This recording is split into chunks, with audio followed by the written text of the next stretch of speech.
অনশন মৃত্যু তুষার তুফান প্রতি নগর হতে গ্রামাঞ্চল কমরেড লেনিনের আহ্বান চলে মুক্তি সেনা দল কমরেড লেনিনের আহ্বান চলে মুক্তি সেনা দল অতিক্রান্তর প্রান্তর গিরি দুর্গম পূর্ব সীমান্তে ধায় পল্টন প্রাইমোরিয়ার শেষ দুর্গে আশ্রয় নিয়েছে দুশ্মন প্রাইমোরিয়ার শেষ দুর্গে আশ্রয় নিয়েছে দুশ্মন যুদ্ধ লাঞ্ছিত বিবর্ণ লাল পতাকা মহাগৌরবে ঊর্ধ্বে উঠিন সদ্য শীত রক্তের রঙে হলো সহস্র গুণ রঙিন সদ্য শীত রক্তের রঙে হলো সহস্র গুণ রঙিন নিশ্চিহ্ন হলো শত্রু সৈন্য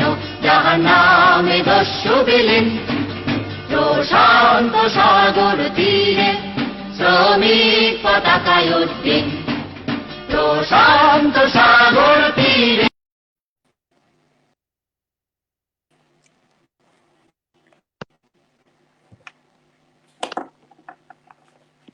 কমরেড ও বন্ধুগণ, ভারতের কমিউনিস্ট পার্টি মার্কসবাদী পূর্ব মেদিনীপুর জেলা কমিটির উদ্যোগে আজকের 7ই নভেম্বর 104তম মহান নভেম্বর বিপ্লব বার্ষিকী দিবস। সেই মহান নভেম্বর বিপ্লব বার্ষিকী দিবসে আমরা জেলা পার্টির উদ্যোগে এই আলোচনা সভার আয়োজন করেছি। আজকে এই আলোচনা সভায় সভাপতিত্ব করবেন আমাদের পার্টি ভারতের কমিউনিস্ট পার্টি মার্কসবাদী পূর্ব মেদিনীপুর জেলা কমিটির সম্পাদক কমরেড নিরঞ্জন সিং।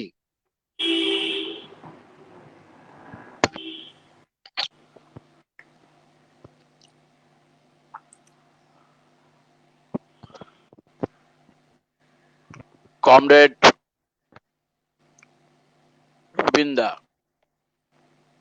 রবীন দেব আমাদের জেলার দায়িত্বপ্রাপ্ত রাজ্য সম্পাদক মন্ডলীর সদস্য, সাথে সাথে তিনি কেন্দ্রীয় কমিটির সদস্য। আমরা আমাদের জেলার ফেসবুক পেজে আজকের দিনের তাৎপর্য আগে থেকেই আমরা বলেছিলাম যে কমরেড রবীন্দা এই আলোচনা অংশগ্রহণ করবেন, বলবেন আর কি। তিনি সম্মত হয়েছেন। সম্মত হওয়ার পর আমরা আমাদের জেলায় ব্যাপকভাবে সমস্ত এরিয়া কমিটি শাখা স্তর পর্যন্ত প্রচার করেছি। আজকের দিনের তাৎপর্য সম্পর্কে এখনকার প্রজন্ম অনেকেই জানেন না। সেই জন্য আমরা রবীন্দ্রকে আমাদের আজকের দিনটি সম্পর্কে বিস্তারিত বলবেন। আজকে যারা আমাদের পার্টির সদস্য তারা অনেকেই এই মহান নভেম্বর বিপ্লব সম্পর্কে জানেন না। রবীন্দ্র আমাদের ফেসবুকে এসে গেছেন। যারা সারা জেলায় স্মার্টফোন নিয়ে আছেন, হয়তো কোথাও কোথাও নেটের সমস্যা থাকতে পারে, সেজন্য আমরা দুঃখ প্রকাশ করে নেব। আমি প্রথমেই এই সময়কালে আমফান, করোনা এবং এছাড়া সারা দেশ, দুনিয়া এবং আমাদের রাজ্যে যে সমস্ত গণতান্ত্রিক মানুষজন প্রয়াত হয়েছেন, আমরা জেলা পার্টির পক্ষ থেকে তাদের কাছে বিনম্র শ্রদ্ধা জানাচ্ছি এবং তাদের পরিবারবর্গের প্রতি সমবেদনা জানাচ্ছি। আমি সময় নষ্ট করতে চাইছি না। যদি কারো প্রশ্ন থাকে তারা ইনবক্সে দেবেন। আমরা রবীন্দ্রার আলোচনা শেষ হয়ে যাওয়ার পর আপনাদের প্রশ্ন থেকে গুরুত্বপূর্ণ প্রশ্নগুলি ব্যাখ্যা করার জন্য কমরেড রবীন্দ্রকে অনুরোধ করব। আমি সময় দীর্ঘায়িত না করে কমরেড রবীন্দ্রকে অনুরোধ করছি, আপনি আপনার আজকে মূল্যবান আলোচনা শুরু করুন। কমরেড রবীন্দ্র। প্রিয় কমরেড সভাপতি, এই ভার্চুয়াল মাধ্যমে এই নতুন পদ্ধতিতে যারা আজকে মহান নভেম্বর বিপ্লবের 104তম দিবসে এই আমাদের পার্টি ভারতের কমিউনিস্ট পার্টি মার্ক্সবাদীর পূর্ব মেদিনীপুর জেলা কমিটি আয়োজিত এই আলোচনা সভার বক্তব্য আপনারা শুনছেন, তাদের সকলকে আমি প্রথমেই সংগ্রামী অভিনন্দন জানাই। আমি এই 103 বছর আগে আজকের দিনে 7 থেকে 17 1917 যে মহান নভেম্বর বিপ্লব সম্পন্ন হলো, পৃথিবীর মাটিতে একটা নতুন ব্যবস্থার পত্তন হলো। এই পত্তন করতে গিয়ে যারা শহীদের মৃত্যুবরণ করেছেন তাদের স্মৃতির প্রতি আমি শ্রদ্ধা জানাই। আবার এই মহান নভেম্বর বিপ্লবের রূপকার কমরেড ভিআই লেনিন, তার প্রতিও বিনম্র শ্রদ্ধা জানাই। আজকে যখন আমরা নভেম্বর বিপ্লব বার্ষিকী উদযাপন করছি, আমরা 3 বছর আগে আমরা নভেম্বর বিপ্লবের 100 বর্ষ উদযাপন করেছি। আর এই বছরটা এই নভেম্বর বিপ্লবের মধ্য দিয়েই এই দুনিয়ার যে আলোড়ন তৈরি করেছিল, এটা একটা নতুন ব্যবস্থা, নতুন মানুষ গড়ার যে প্রক্রিয়া শুরু হলো, এই প্রক্রিয়ার মধ্যেই আমরা দেখেছি যে সারা দুনিয়ার বিভিন্ন প্রান্তে যেমন কমিউনিস্ট পার্টি তৈরি হয়েছে, আমাদের দেশের কমিউনিস্ট পার্টিও 1920 সালে সেই তাসখন্দেই 17ই অক্টোবর প্রতিষ্ঠা হয়েছে। সেই পার্টি প্রতিষ্ঠারও আমরা 100 বর্ষ উদযাপন করেছি। আমরা 2018-তে কার্ল মার্কসের 200তম জন্মবার্ষিকী উদযাপন করেছি। এই বছর কমরেড লেনিনের 150 জন্মবার্ষিকী উদযাপন করেছি। আবার আগামী 28শে নভেম্বর কমরেড ফ্রেডারিক এঙ্গেলসেরও এই 200 জন্মবার্ষিকী আমরা উদযাপন করব। আর এই বছর আরেকটা বিষয় হচ্ছে, সারা পৃথিবীতে, যেটা কমরেড সভাপতি কমরেড নিরঞ্জন বললেন, এই নভেম্বর বিপ্লব আজ থেকে 103 বছর আগে সম্পন্ন হয়েছে।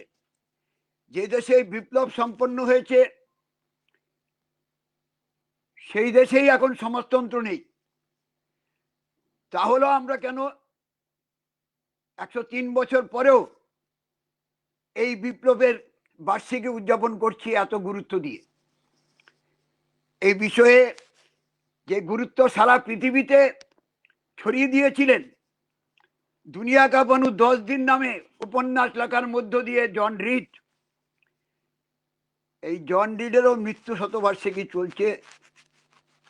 1920-তে তার মৃত্যু হয়েছিল। এই জন রিডের, তার স্মৃতির প্রতিও শ্রদ্ধা জানাই। আমি শুরু করব এই 7ই নভেম্বর সম্পর্কে। একটা কবিতা লিখেছিলেন ব্রাজিলের এক কবি।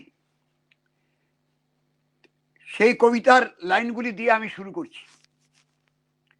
যদি তোমার কাছে কোনো দ্যুতিময় হিরে থাকে, তার মধ্যে সবচেয়ে খাঁটি যে হিরে, সেই হিরে নিয়ে এসো। যদি তুমি তোমার বাগানে গোলাপ ফোটাও, তার মধ্যে যে গোলাপটি গাঢ় লাল এবং সবচেয়ে উজ্জ্বল, সেই গোলাপটি নিয়ে এসো। নিয়ে এসো সেই রুটি, যে রুটি তুমি গম থেকে আগুনে ছেঁকে দিয়ে বানিয়েছ, আর যে গম তুমি নিজের হাতে ফলিয়েছ।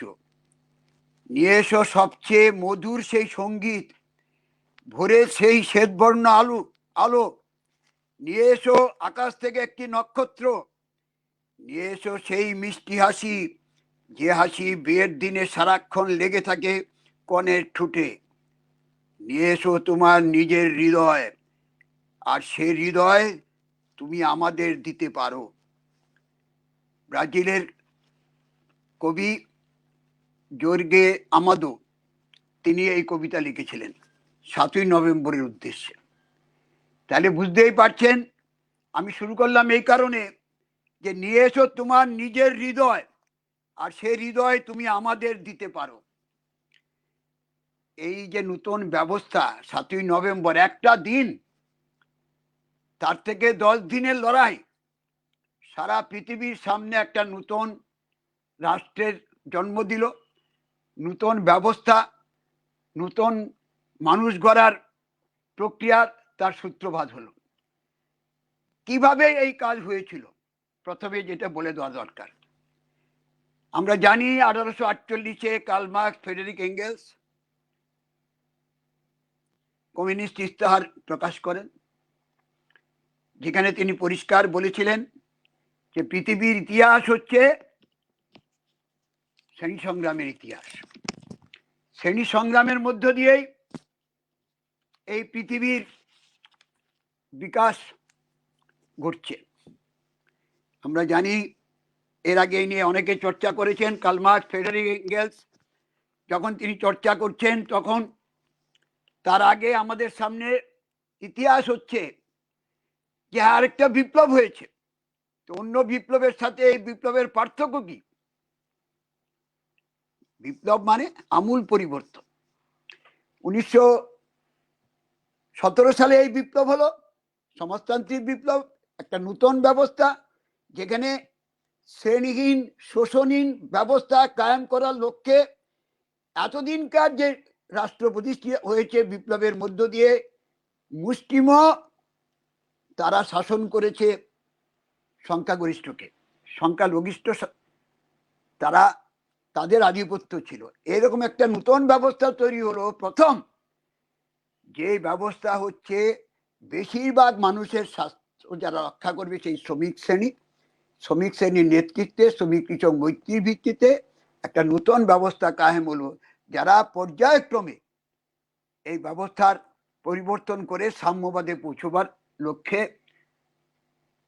তারা শপথবদ্ধ। এর আগে 1789 সালে ফরাসি বিপ্লব হয়েছে সাম্যমৈত্রী স্বাধীনতার স্লোগান নিয়ে। অবশ্যই এটা একটা তাৎপর্যপূর্ণ ঘটনা পৃথিবীর বিকাশে। আমরা জানি সেই কথাই বলেছিলেন মার্কস এঙ্গেলস, যে পৃথিবীর ইতিহাসটাকে যেভাবে ব্যাখ্যা করেছিলেন হচ্ছে পৃথিবী কোনো দৈব শক্তির দ্বারা তৈরি হয়নি, মানুষই মানুষকে তৈরি করেছে, মানুষ সৃষ্টি করেছে। অনেক লড়াইয়ের মধ্য দিয়ে মানুষ, তারা মানুষের আগে যেই সাম্যবাদ ছিল সেটাকে বলে দারিদ্র্যের সাম্যবাদ, তখনও মানুষ উৎপাদন করতে শেখেনি, তখনও আগুন জ্বালতে শেখেনি। তারপরে আস্তে আস্তে সেই দিয়ে যখন মানুষ এই ব্যবস্থার পরিবর্তন ঘটাতে শুরু করলো, মানুষের শ্রমশক্তিকে কাজে লাগাতে শুরু করলো, তখন এই ব্যবস্থায় প্রথম আদিম সাম্যবাদ থেকে এলো দাস প্রথা, দাস সমাজ, দাস মালিকানা। এই আদিম সাম্যবাদী সমাজে কোনো শ্রেণী ছিল না, এই দাস সমাজ থেকেই শ্রেণীর উৎপত্তি। যার জন্য মার্কস এঙ্গেলস ইস্তাহারেই বলেছেন পৃথিবীর ইতিহাস হচ্ছে শ্রেণী সংগ্রামের ইতিহাস। সুতরাং শ্রেণীর উৎপত্তি হলো দাস সমাজ থেকে। দাস মালিকরা দাসদের শোষণ করবার জন্য রাষ্ট্রযন্ত্রকে ব্যবহার করেছে। তার বিরুদ্ধে অনেকেই ভাবেন যে এটাই চিরস্থায়ী, না, ওটাকেও পরিবর্তন করেছে লড়াইয়ের মধ্য দিয়ে। স্পার্টাকাসের বিদ্রোহ আমরা জানি, এবং সেখান থেকে এই দাস মালিকানার অবসান ঘটিয়ে এলো জমির মালিকানার বিরুদ্ধে শোষণ। আগে ছিল দাস মালিকানার ভিত্তিতে শোষণ, এবার এলো জমির মালিকানার ভিত্তিতে শোষণ। এবং এই জমির মালিকানা ভিত্তিতে শোষণ মানে সামন্ততান্ত্রিক ব্যবস্থা। এই সামন্ত প্রভুদের বিরুদ্ধে অনেক সংগ্রামের ধারা এসে প্রথম ধাক্কা এলো যে এইবার এলো উৎপাদনের উপকরণের মালিকানার ভিত্তিতে, যেটাকে আমরা পুঁজিবাদী ব্যবস্থা বলি। এই পুঁজিবাদী ব্যবস্থার এই যে থেকেই বলা হয়েছে সমাজের ক্রমবিকাশ থেকে সেটাকে মূল্যায়ন করে পর্যালোচনা করে বলা হয়েছে প্রত্যেকটি স্তরে এগুলি পরিবর্তন অবশ্যম্ভাবী। এবং সেইখানেই যখন ফরাসি বিপ্লব হলো, ফরাসি বিপ্লবের এই শিক্ষা নিয়ে তারপরে আমরা জানি ফরাসি বিপ্লবের পর এই কমিউনিস্ট ইস্তেহার প্রকাশ করা হলো 1848 সালে। তখন যখন এই শ্রেণীর কথা বললো, শ্রেণী রাষ্ট্রের কথা বললো, এই শ্রমিক শ্রেণী সরবরাহ শ্রেণী তাদের ক্ষমতা কথা, তখন অনেকেই বিদ্রুপ করেছিলেন। আর এই বিদ্রুপের দাঁড়িয়েই যারা লড়াই করে আমরা প্রথম দেখলাম এই নভেম্বর বিপ্লবের আগে যে শ্রমিক শ্রেণী প্রথম ক্ষমতা দখল করেছিল 1871 সালে, যেটাকে বলা হয় প্যারি কমিউন। এই 72 দিন ক্ষমতা ছিল। অনেকেই বলেছিলেন, বিদ্রুপ করেছিলেন, তখনকার পত্র পত্রিকা এই নিয়ে অনেক কথা উল্লেখ করেছিলেন। সব কিছুকে নস্যাৎ করে দিয়ে শ্রমিক শ্রেণী প্রমাণ করে দিল ক্ষমতা দখল করে ফরাসি দেশে, তার রাজধানী প্যারিস, প্যারি কমিউন। কিন্তু এটা যখন পতন ঘটলো তখন আবার চিৎকার আরম্ভ করলো। যখন হঠাৎ ক্ষমতা দখল করলো শ্রমিক শ্রেণী, তখন অনেকে নীরব ছিলেন। যেই পতন ঘটলো সরব হয়ে বললেন, তখন ফরাসি রাষ্ট্রনায়ক তিয়ের বললেন যে শ্রমিক শ্রেণীর ক্ষমতা দখলের স্বপ্ন চিরতরে ঘুচিয়ে দিয়েছি, চিরতরে ঘুচিয়ে দিয়েছি, আর কোনোদিন শ্রমিক শ্রেণী মাথা উঁচু করে দাঁড়াতে পারবে না। এটা ছিল শাসক শ্রেণীর পক্ষ থেকে তাদের বক্তব্য। আর তার বিরুদ্ধে এঙ্গেলস বলেছিলেন যে এই যে নতুন ব্যবস্থার যদি শ্রমিক শ্রেণী প্রমাণ করে দিল প্যারি কমিউন যে শ্রমিক শ্রেণী ক্ষমতা দখল করতে পারে। হ্যাঁ, পতন হয়েছে আমরা স্বীকার করি, কিন্তু প্রথম কথাটা হচ্ছে দখল করার শক্তি শ্রমিক শ্রেণী অর্জন করেছিল এবং তার দখল করে প্রমাণ করে দিল শ্রমিক শ্রেণী 72 দিন ধরে সরকার পরিচালনা করার জন্য ব্যবস্থা পরিচালনা করার মধ্য দিয়ে। কিন্তু পতন থেকে আমাদের শিক্ষা নিতে হবে কি, যে শ্রমিক শ্রেণী ক্ষমতা দখল করেছে রাষ্ট্র ব্যবস্থাকে রক্ষা করার জন্য, তার পাশে যে সমস্ত শক্তিকে জড়ো করার, সেই ব্যবস্থা করা যায়নি।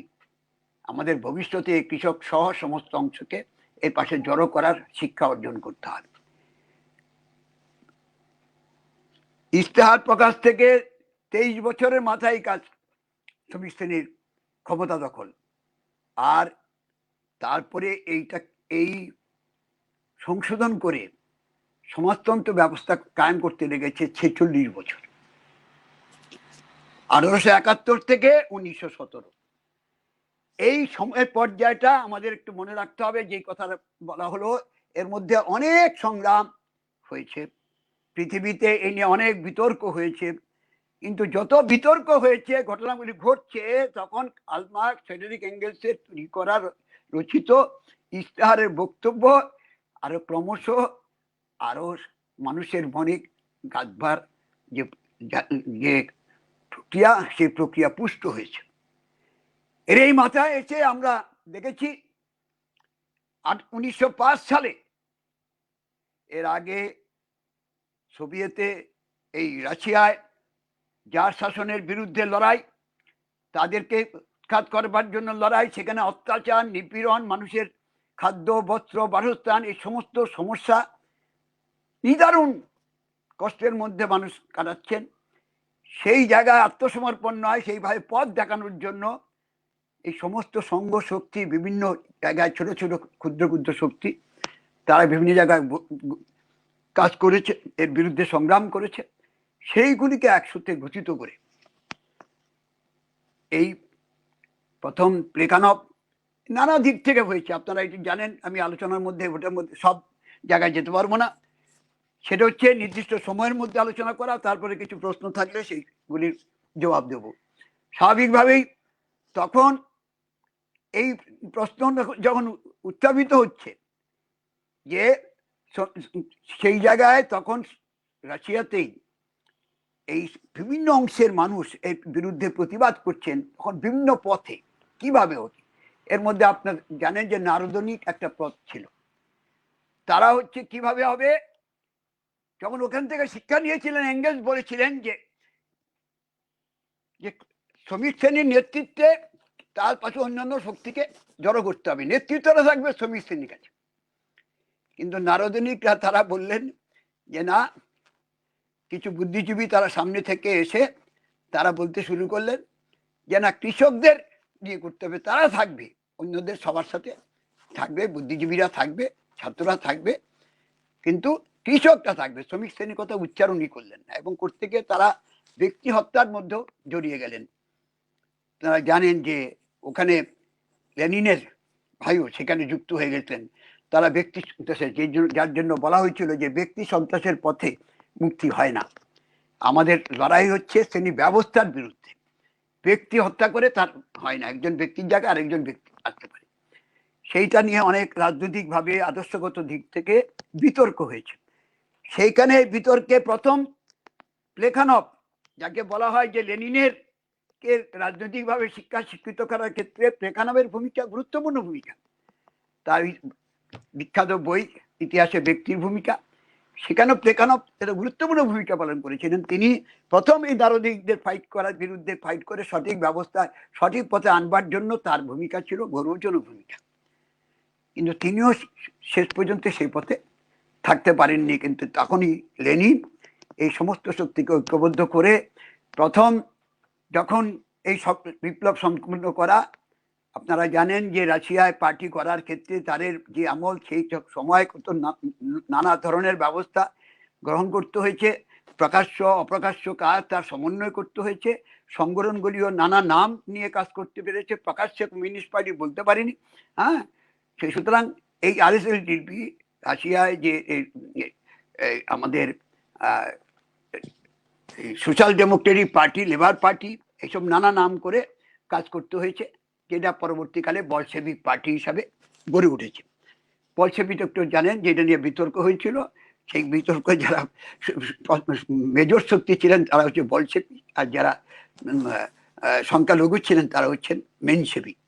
এবং সেটা বিতর্ক একসময় গিয়ে ইস্কা নিয়ে আরো বেশি। ইস্কা মানে একটা পত্রিকা, সে পত্রিকাকে ঘিরে হয়েছিল, এবং ইস্কা মানে বাংলা মানে হচ্ছে স্ফুলিঙ্গ, ওই স্ফুলিঙ্গ থেকে অগ্নিশিখা। এই জায়গায় এই পত্রিকা নিয়ে বিতর্ক হয়। তারপরে লেনিন এই পার্টি গড়ার প্রক্রিয়া, তখন বলা হয়েছিল শুধু আন্দোলন সংগ্রাম, ধর্মঘটের পর ধর্মঘট হয়েছে, আক্রমণ হয়েছে, এর বিরুদ্ধে ধর্মঘট হয়েছে।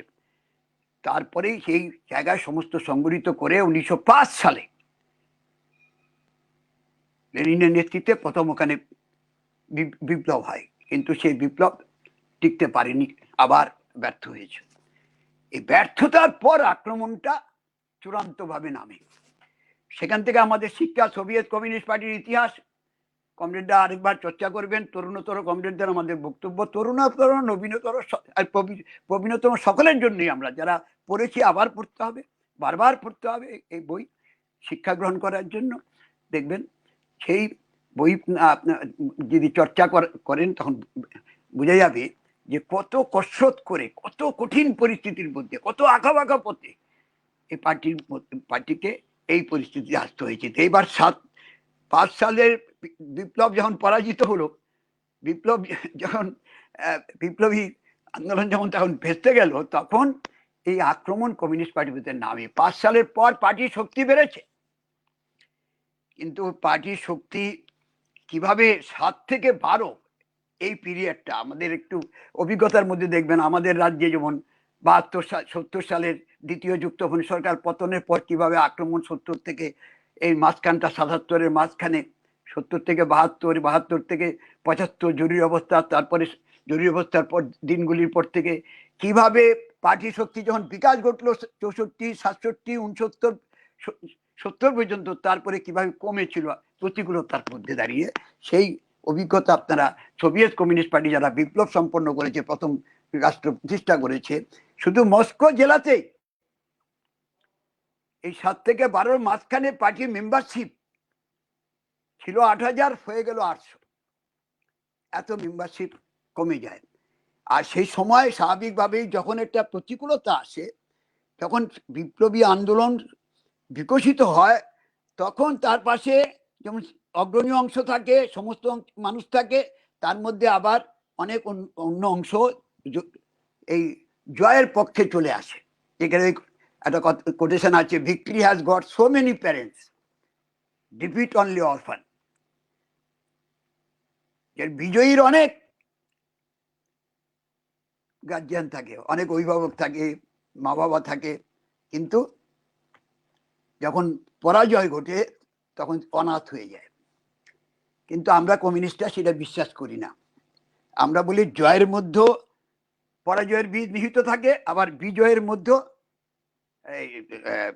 পরাজয়ের মধ্যে জয়ের বীজ নিহিত থাকে। এই দুটোই আমাদের আছে, দুটো থেকে শিক্ষা নিতে হবে। যে কথা আমি শুরুতেই বললাম, এই জন্য পেরি কমিউনের পতনের পর, তারপরে 7 সাল থেকে 12 সাল এই সময়টায় পার্টির অভ্যন্তরে, পার্টির বাইরে, সারা পৃথিবীর এই কমিউনিস্ট বিরোধী শক্তি, মার্ক্সবাদ বিরোধী শক্তি, তারা একেবারে সরব হয়ে পড়েছিল।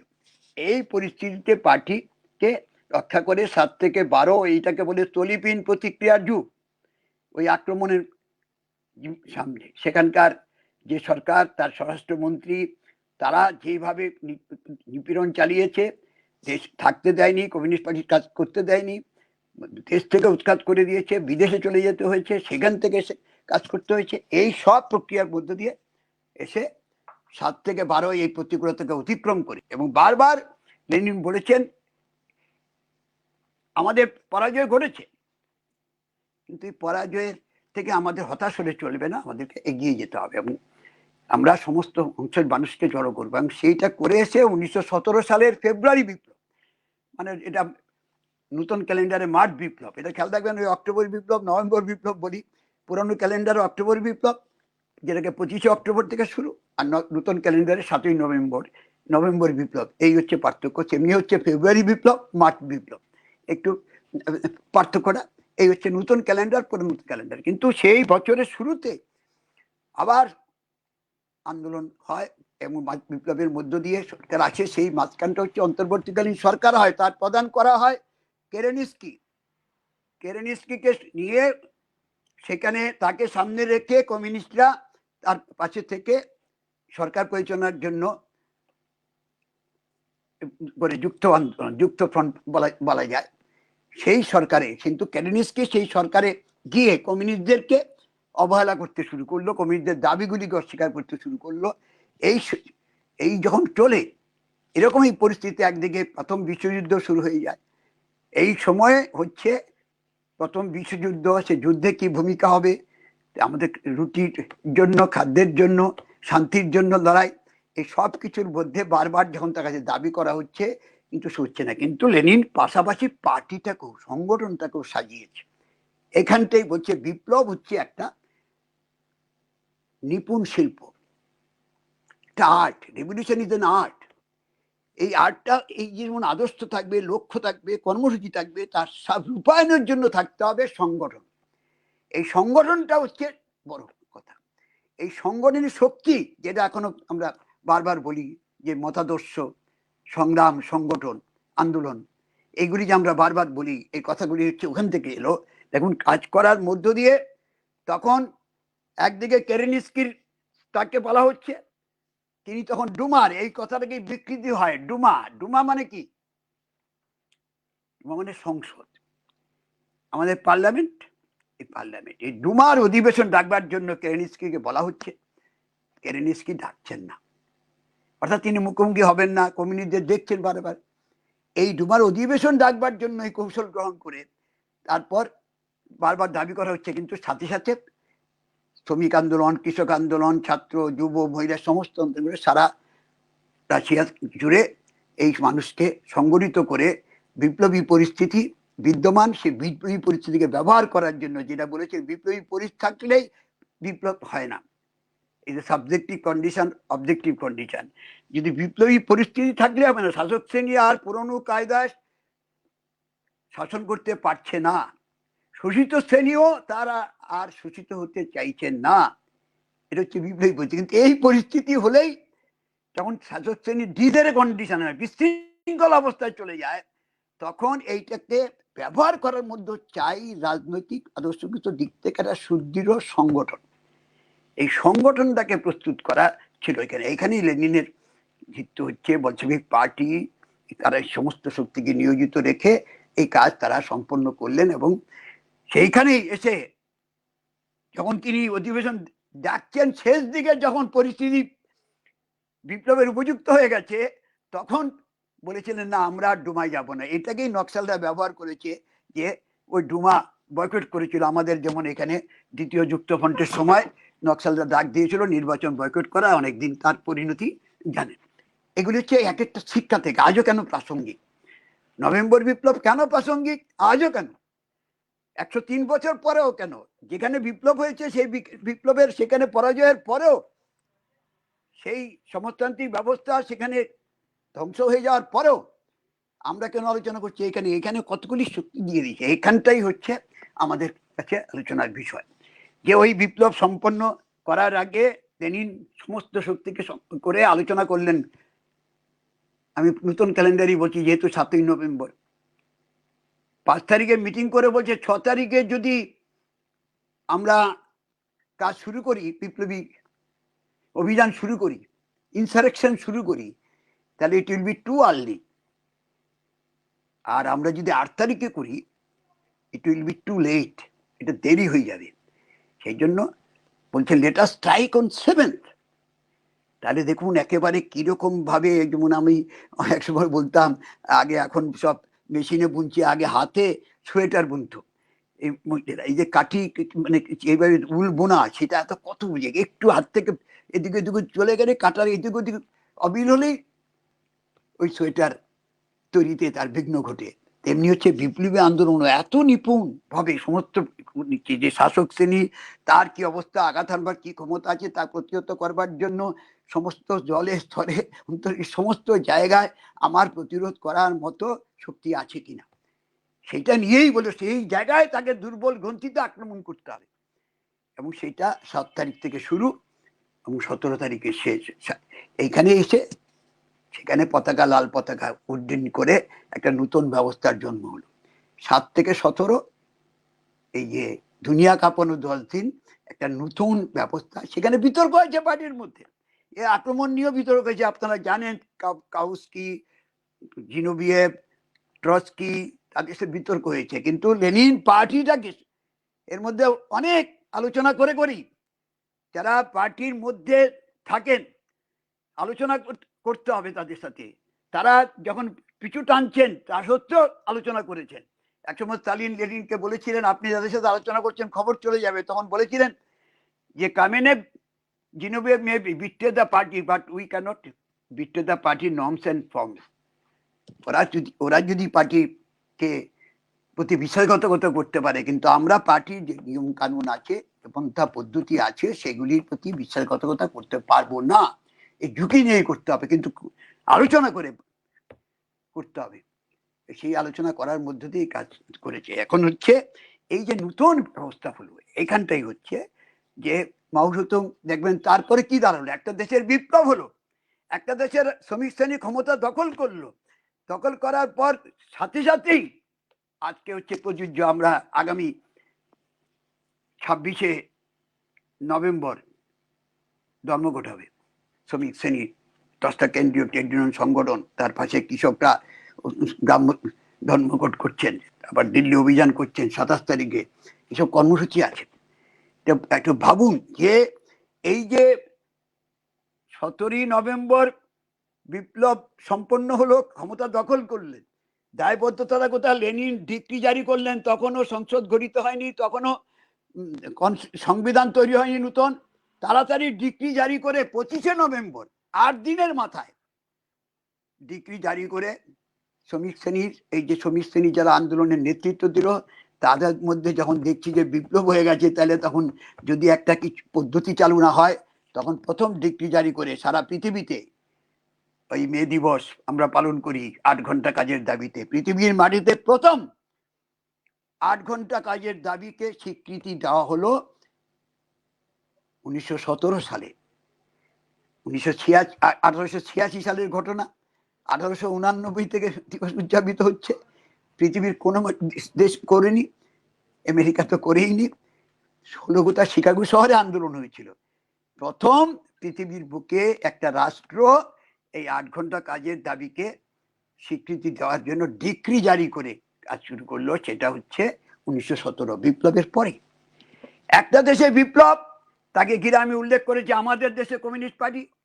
পৃথিবীর বিভিন্ন দেশে কমিউনিস্ট পার্টি গড়ে ওঠে। আমাদের দেশে 20 সালে কমিউনিস্ট পার্টি হয়েছে, আমাদের দেশে 20 সালে AITUC হয়েছে, all India trade union Congress হয়েছে। তারপরে দেখেছেন পরপর গণসংগঠনগুলি 1936 সালে আমাদের কৃষক সংগঠন তৈরি হয়েছে, ছাত্র সংগঠন তৈরি হয়েছে সেই বছরই। তারপর 43 সালে IPT হয়েছে, সেই বছরে লেখক শিল্পী হয়েছে, এমনি মহিলাদের সংগঠন তৈরি হয়েছে। এইভাবে বিভিন্ন অংশের আন্দোলন, সংগঠন, সংগ্রাম একটা দেশের, এই যে কেন আজও প্রযোজ্য, একটা দেশের বিপ্লব, একটা দেশে একটা নতুন ব্যবস্থা। এটা রবীন্দ্রনাথ রাশিয়ার চিঠিতে বলেছিলেন যে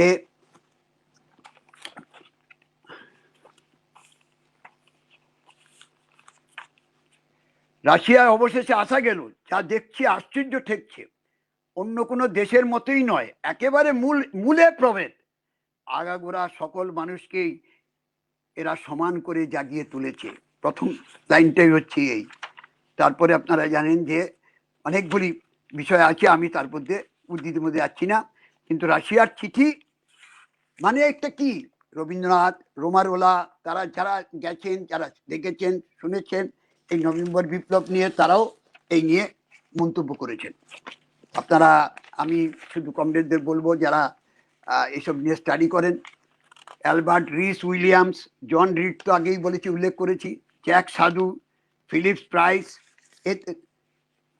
জাম্ব্রাউস্কি, সিরিল ডটক্যাক, অ্যাডলফ সাইপেক, এরকম বুদ্ধিজীবী যারা বিভিন্ন পৃথিবীর বিভিন্ন প্রান্তে ছড়িয়ে আছেন, তারা এই ব্যবস্থাটাকে, এই যে নতুন একটা ব্যবস্থা তৈরি হলো, এটা নিয়ে যখন একদিকে সমস্ত শক্তি তারা ঝাঁপিয়ে পড়লো এর বিরুদ্ধে, এবং তার একেবারে শিশু রাষ্ট্রকে ধ্বংস করবার জন্য ঝাঁপিয়ে পড়লো, তখনই এর সম্পর্কে এই যে জনমত, এই জনমত তৈরি, তার অভিব্যক্তি আমরা এখানে লক্ষ্য করছি।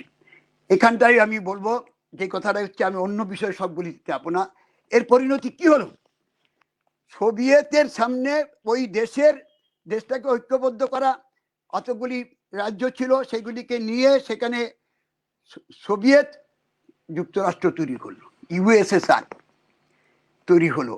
সেই সোভিয়েত যুক্তরাষ্ট্র তাদের ঐক্যবদ্ধ করলো হলো যার নিয়ে আর প্রতিগুলি ক্ষেত্রেই হচ্ছে নতুন ব্যবস্থা, মানুষের এই যে শ্রমিক শ্রেণীর নেতৃত্বে অন্যান্য অপরাপর অংশগুলিকে ঐক্যবদ্ধ করা, সেইগুলি কাজ করার জন্য তারা এবার নতুন এক একটা করে ধাপে ধাপে এলো। আমি প্রথমটা বললাম 8 ঘন্টা কাজের প্রশ্ন, এবার দ্বিতীয়টা আমি উল্লেখ করছি যেটা হচ্ছে এখন খুব গুরুত্বপূর্ণ, সেটা হচ্ছে কি, আজকে আপনারা যারা ওয়েবসাইট দেখেছেন সেখানেও লেখা আছে, একটা আমাদের শান্তনু লিখেছে ওয়েবসাইটে, যে এই লেনিন, জন রিড আর এই স্বাস্থ্য ব্যবস্থায় দুর্ভিক্ষ,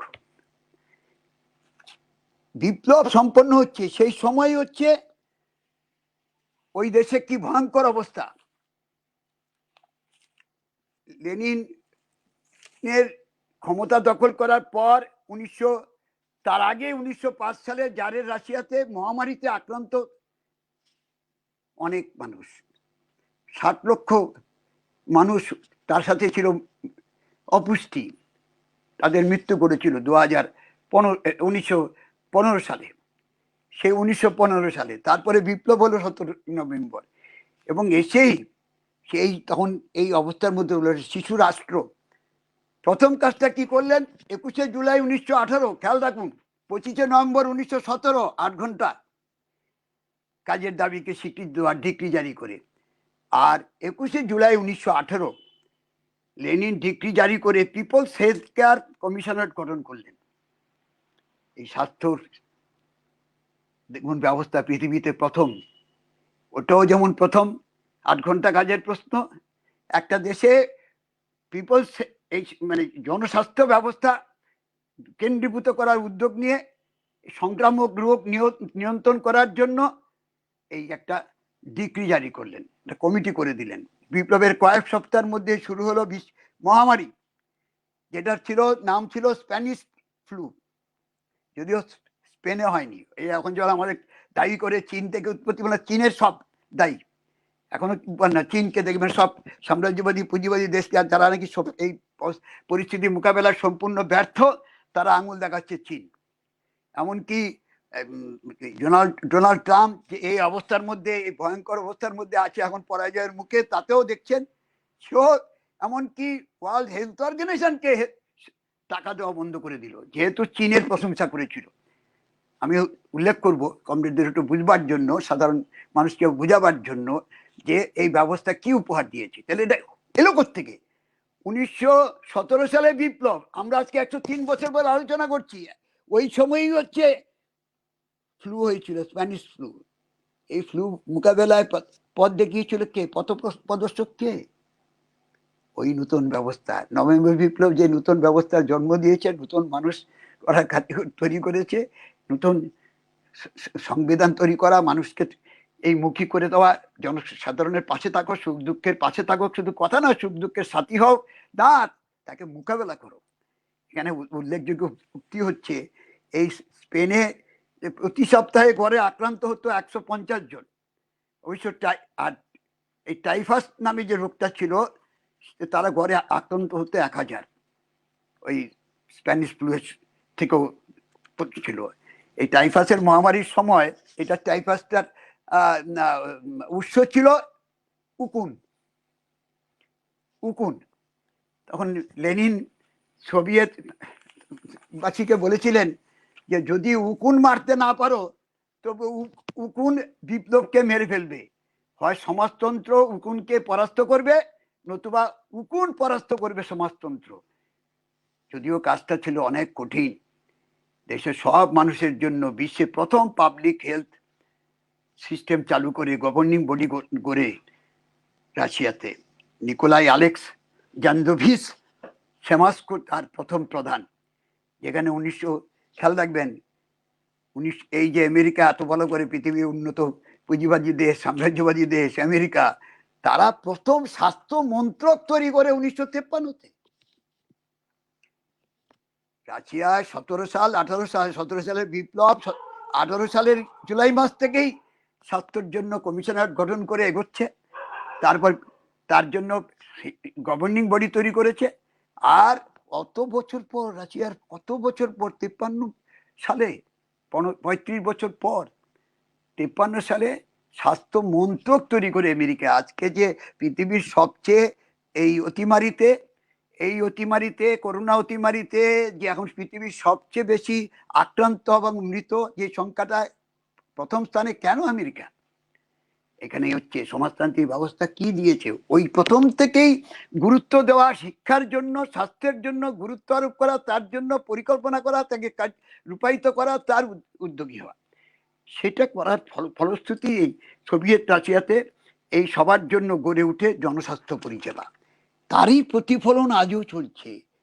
এই সোভিয়েতে এই ব্যবস্থা গড়েছিল। হাইড্রাইভার দেখবেন, যদি আপনি তথ্যে যান, এই মুহূর্তে তথ্যে কি দেখছেন, যে আমাদের দেশে, আমাদের পৃথিবীতে এই মুহূর্তে, আজকের দিনে, আমি এখনকার সংখ্যা বলছি, এই আজকের যে লেটেস্ট ওয়ার্ল্ড হেলথ অর্গানাইজেশন থেকে যে তথ্য রিলিজ করেছে, যে ইউএসএ 98,09,691 আক্রান্ত, 2,39,354 জন হচ্ছে মৃত। ইন্ডিয়া 84,11,724 দ্বিতীয় আক্রান্ত ক্ষেত্রেও। আর নরেন্দ্র মোদী প্রতিদিন বক্তৃতা দিয়ে যাচ্ছে, এখানে গিয়ে এগিয়ে যাচ্ছে, এরা আগে কোথাও নেই। কোথায় নেই মানে কি? আমি সংখ্যাটা বললে বুঝবেন, আপনারা সামনে এটা দৃঢ়ভাবে বলবেন। এইসব প্রচারের তোরে কিভাবে বলছে, প্রতিদিন এখন তার বাণী চলছে, কি উদ্বোধন করছে না করছে, রেডিও টিভি, প্রতিদিন আমি রেডিও শুনি সবসময়। এই রেডিওতে শুধুও খালি নরেন্দ্র মোদী তিনি বাণী দিয়ে যাচ্ছেন, তারা নাকি এগিয়ে যাচ্ছে সব পথে। আজকে তথ্য দিয়েছে 93% সব সুস্থ হয়ে ফিরে গেছেন। কিন্তু আসল তথ্যটা কি? আসলটা বলুন, যে ভারতবর্ষের 84,11,724, 1,24,985 জনের প্রাণ গেছে, যদিও প্রকৃত তথ্য তা না। আর ব্রাজিল 56,32,505, তার প্রাণ যাওয়ার ক্ষেত্রে ব্রাজিল হচ্ছে দ্বিতীয়।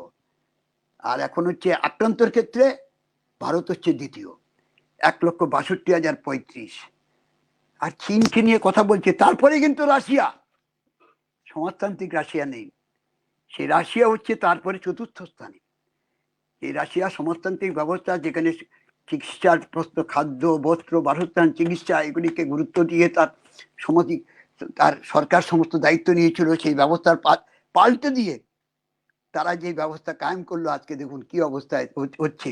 সেখানে হচ্ছে রাশিয়া হয়ে গেল চতুর্থ স্থানে, 17,53,000 আক্রান্ত, 30,251 মৃত। আর চায়না কোথায়? 140 কোটি মানুষের দেশ। নরেন্দ্র মোদী খালি বুক চিতিয়ে চীনা দেখিয়ে বারবার বলে 130 কোটি মানুষের দেশ। সেখানে এত প্রচারের পরেও সেখানে 86,184 জন আক্রান্ত, আর মৃত সংখ্যা 4,634। সমাজতান্ত্রিক দেশ চীন। তারপরে আরো কিউবা 7,035 আক্রান্ত, 129 মৃত। ভিয়েতনাম 1,212, 35। এখানটায় আমি একসাথেই বলে যাচ্ছি কথাটা।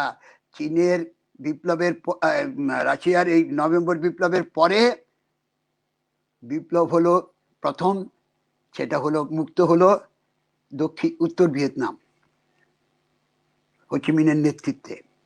যেমন এখানে বলেছিল কামানের গোলার মতো মার্ক্সবাদ এসছে, সেটা বলেছিলেন মাও সেতুং। সেই দেশে সেটা প্রয়োগ করে 1949 সালে 1 অক্টোবর মুক্ত হলেন। আর ভিয়েতনাম একটা ছোট্ট দেশ, 2 ভাগে বিভক্ত করে রেখেছিল। তারা ফরাসি সাম্রাজ্যবাদের বিরুদ্ধে লড়াই, মার্কিন সাম্রাজ্যবাদের বিরুদ্ধে লড়াই, এই লড়াইয়ের বিরুদ্ধে প্রথম মুক্ত করলো উত্তর অংশকে 45 সালে আগস্ট মাসে।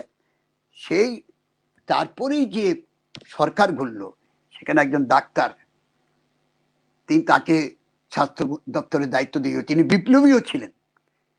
তাকে মারার জন্য, খুন করার জন্য অনেকবার চেষ্টা হয়েছে। তিনি একদিকে লড়াই করেছেন, রণাঙ্গনে ছিলেন, আবার চিকিৎসা বিদ্যাও তিনি পারদর্শী ছিলেন। সেই জন্য হোচিমিন যে প্রভিশনাল গভর্নমেন্ট, অস্থায়ী সরকার হয়েছিল, সেই সরকারে তাকে স্বাস্থ্য দপ্তরের দায়িত্ব দিয়েছিলেন। 45 সাল থেকে উদ্যোগ। আজকে ভিয়েতনাম এমনি এমনি হয়নি তো। ভিয়েতনাম কিভাবে মুক্ত করছে, এই সাংস্কৃতিক ব্যবস্থা, যে নতুন ব্যবস্থা, নতুন মানুষ, নতুন চিন্তা, নতুন ভাবনা এবং তার প্রয়োগের জন্য যে পরিকল্পনা এইগুলির মধ্য দিয়ে এসছে, সেটাই কিউবাতেও সেই অবস্থা, চীনে অবস্থা, ভিয়েতনাম, উত্তর কোরিয়া একজনের মৃত্যু হয়নি।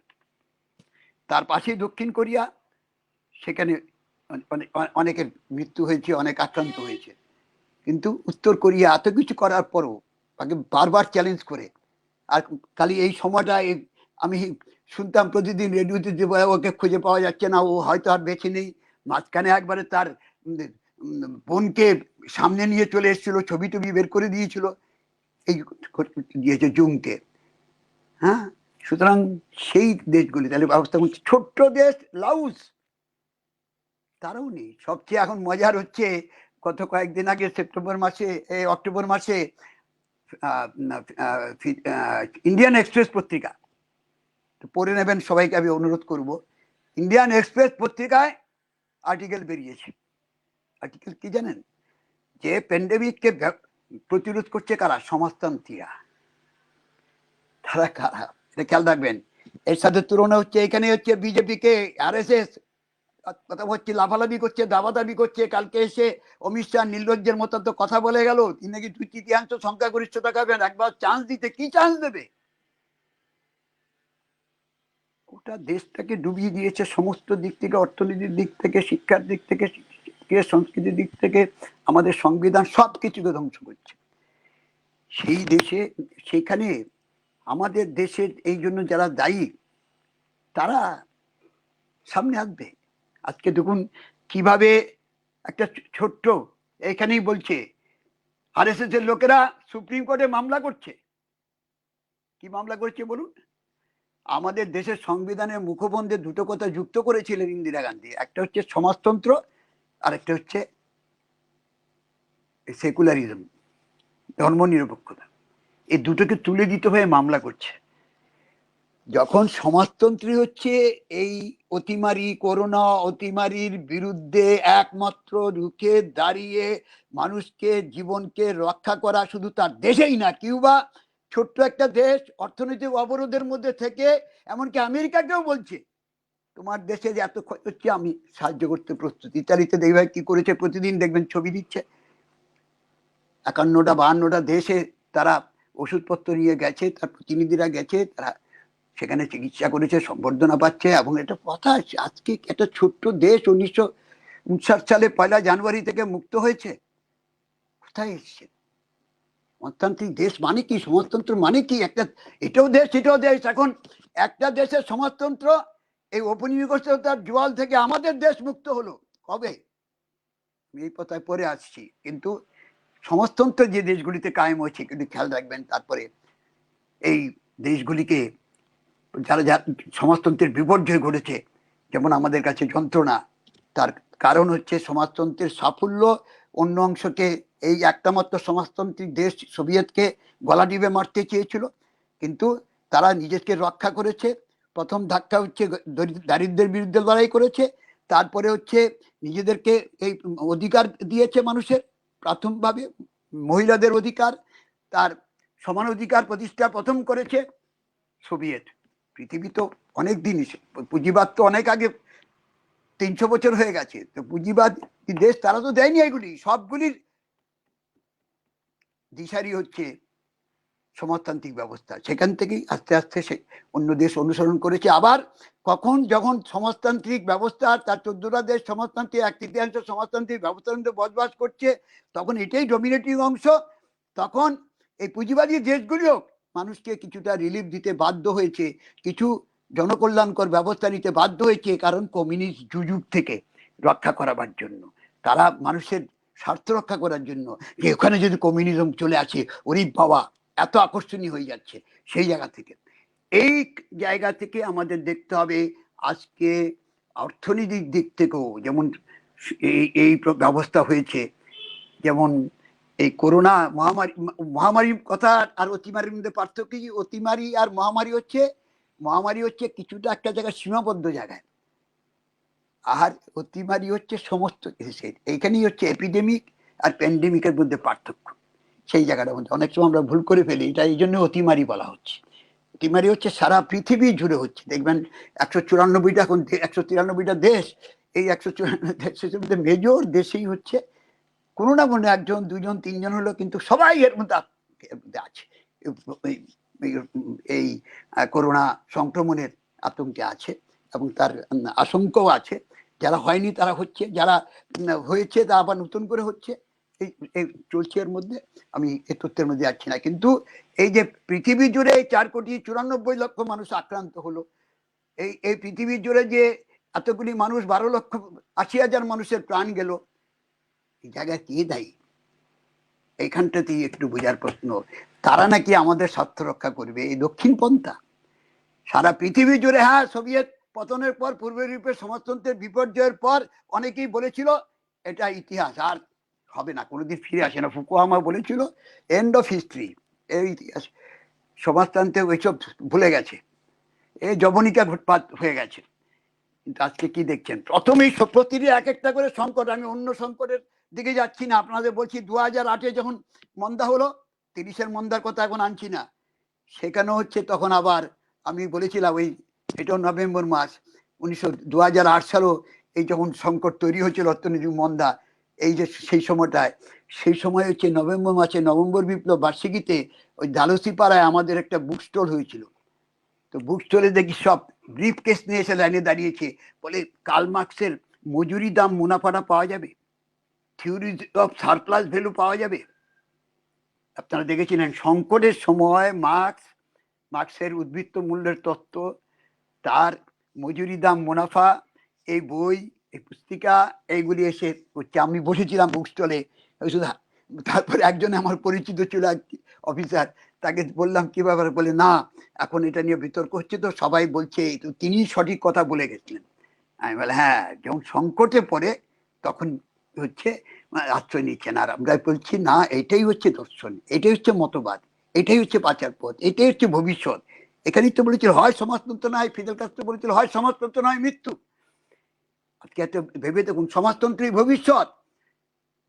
হ্যাঁ, আমাদের পার্টি স্লোগান দিয়েছিল, আমাদের যারা সমাজতন্ত্রের বৈজ্ঞানিক মত, সমাজতন্ত্রের মতবাদে বিশ্বাসী তারা।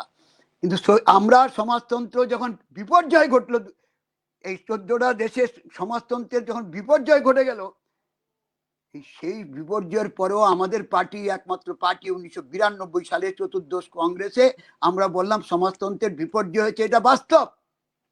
কিন্তু সমাজতন্ত্রের বিপর্যয় হওয়া মানে হচ্ছে সমাজতান্ত্রিক ব্যবস্থা, বৈজ্ঞানিক সমাজতান্ত্রিক ব্যবস্থা, কমিউনিজম, কমিউনিস্ট পার্টি, সেগুলি বাতিল হয়নি।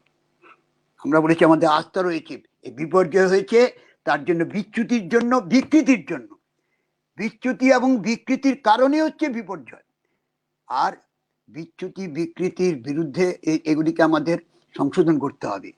কিন্তু এই সমাজতান্ত্রিক ব্যবস্থায় হচ্ছে উন্নত ব্যবস্থা। কখনই সমাজতান্ত্রিক ব্যবস্থার এই বিপর্যয় ঘটলেই কখনো সমাজতান্ত্রিক ব্যবস্থার যে শ্রেষ্ঠত্ব সেটাকে ডিঙিয়ে যেতে পারে না পুঁজিবাদী ব্যবস্থা, সাম্রাজ্যবাদী ব্যবস্থা। এই কথা আমরাই 92 সালে আমাদের চেন্নাই কংগ্রেসে আমাদের পার্টি প্রথম বলেছিল। এবং তারপরে এটা খেয়াল রাখবেন, একটু গর্বের প্রশ্নটা এখানে, যে আমরা কেন কি কোন দৃঢ়তা নিয়ে আমরা পালন করছি।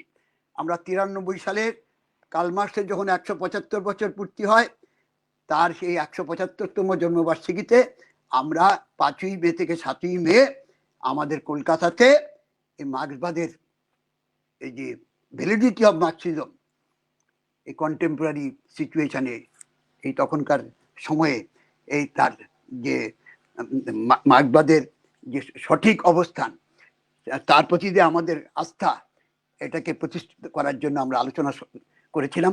23-24টা দেশ তারা অংশ নিয়েছিলেন এবং সেখানে, এবং আরো অনেকে চীন সহ তারা শুভেচ্ছা বার্তা পাঠিয়েছিলেন, সমর্থন জানিয়েছিলেন। সেই আমাদের পার্টি, ভারতের কমিউনিস্ট পার্টি মার্ক্সবাদী, এবং পরবর্তীকালে দেখেছিলেন লাস্ট যখন নভেম্বর বিপ্লবের 100 বর্ষ পালিত হলো, সেখানে রাশিয়াতে, যেমন রাশিয়া সমাজতন্ত্র নেই, সেই দেশও তখন এই সমাজতান্ত্রিক কমিউনিস্ট পার্টি এবং ওয়ার্কার্স পার্টিগুলির সম্মেলন 2017 সালে হয়েছিল, যেটা সূত্রপাত হয়েছিল আমাদের এই কলকাতায় 1993 সালের 5, 6, 7ই মে। সেই জায়গা থেকে একটু খেয়াল রাখবেন যে আমাদের পার্টি এই অবস্থানটা নিয়েছে। তার প্রেক্ষাপটটা আমি আরেকটা বার বুঝে যাচ্ছি, যখন অর্থনৈতিক পরিস্থিতি আসবো। এবার আসুন, সোভিয়েতের বললাম চিকিৎসার কথা, শিক্ষার কথা, শ্রমের কথা, এই যে অবৈতনিক শিক্ষা, সকলের শিক্ষা, এই সবগুলি প্রতিষ্ঠা করা, তার সাথে হচ্ছে কর্মসংস্থান, শিল্পায়ন, জমি থেকে শিল্প কিভাবে যাওয়া, নিউ ইকোনমিক পলিসি, ন্যাপ মানে নয়া অর্থনৈতিক নীতি, এই ওখানে তৈরি হলো। খেয়াল রাখবেন 17 সালের বিপ্লব, 24 সালে 7 বছরের মাথায় তার মাঝখানে অসুস্থ ছিলেন, লেনিনের মৃত্যু। যে লেনিন এরকম সারা পৃথিবীতে এরকম একটা ব্যবস্থার উপহার দিয়ে গেছেন, মাত্র তার জীবদ্দশা ছিল 54 বছর। এটা মনে রাখতে হবে আমাদের বারবার।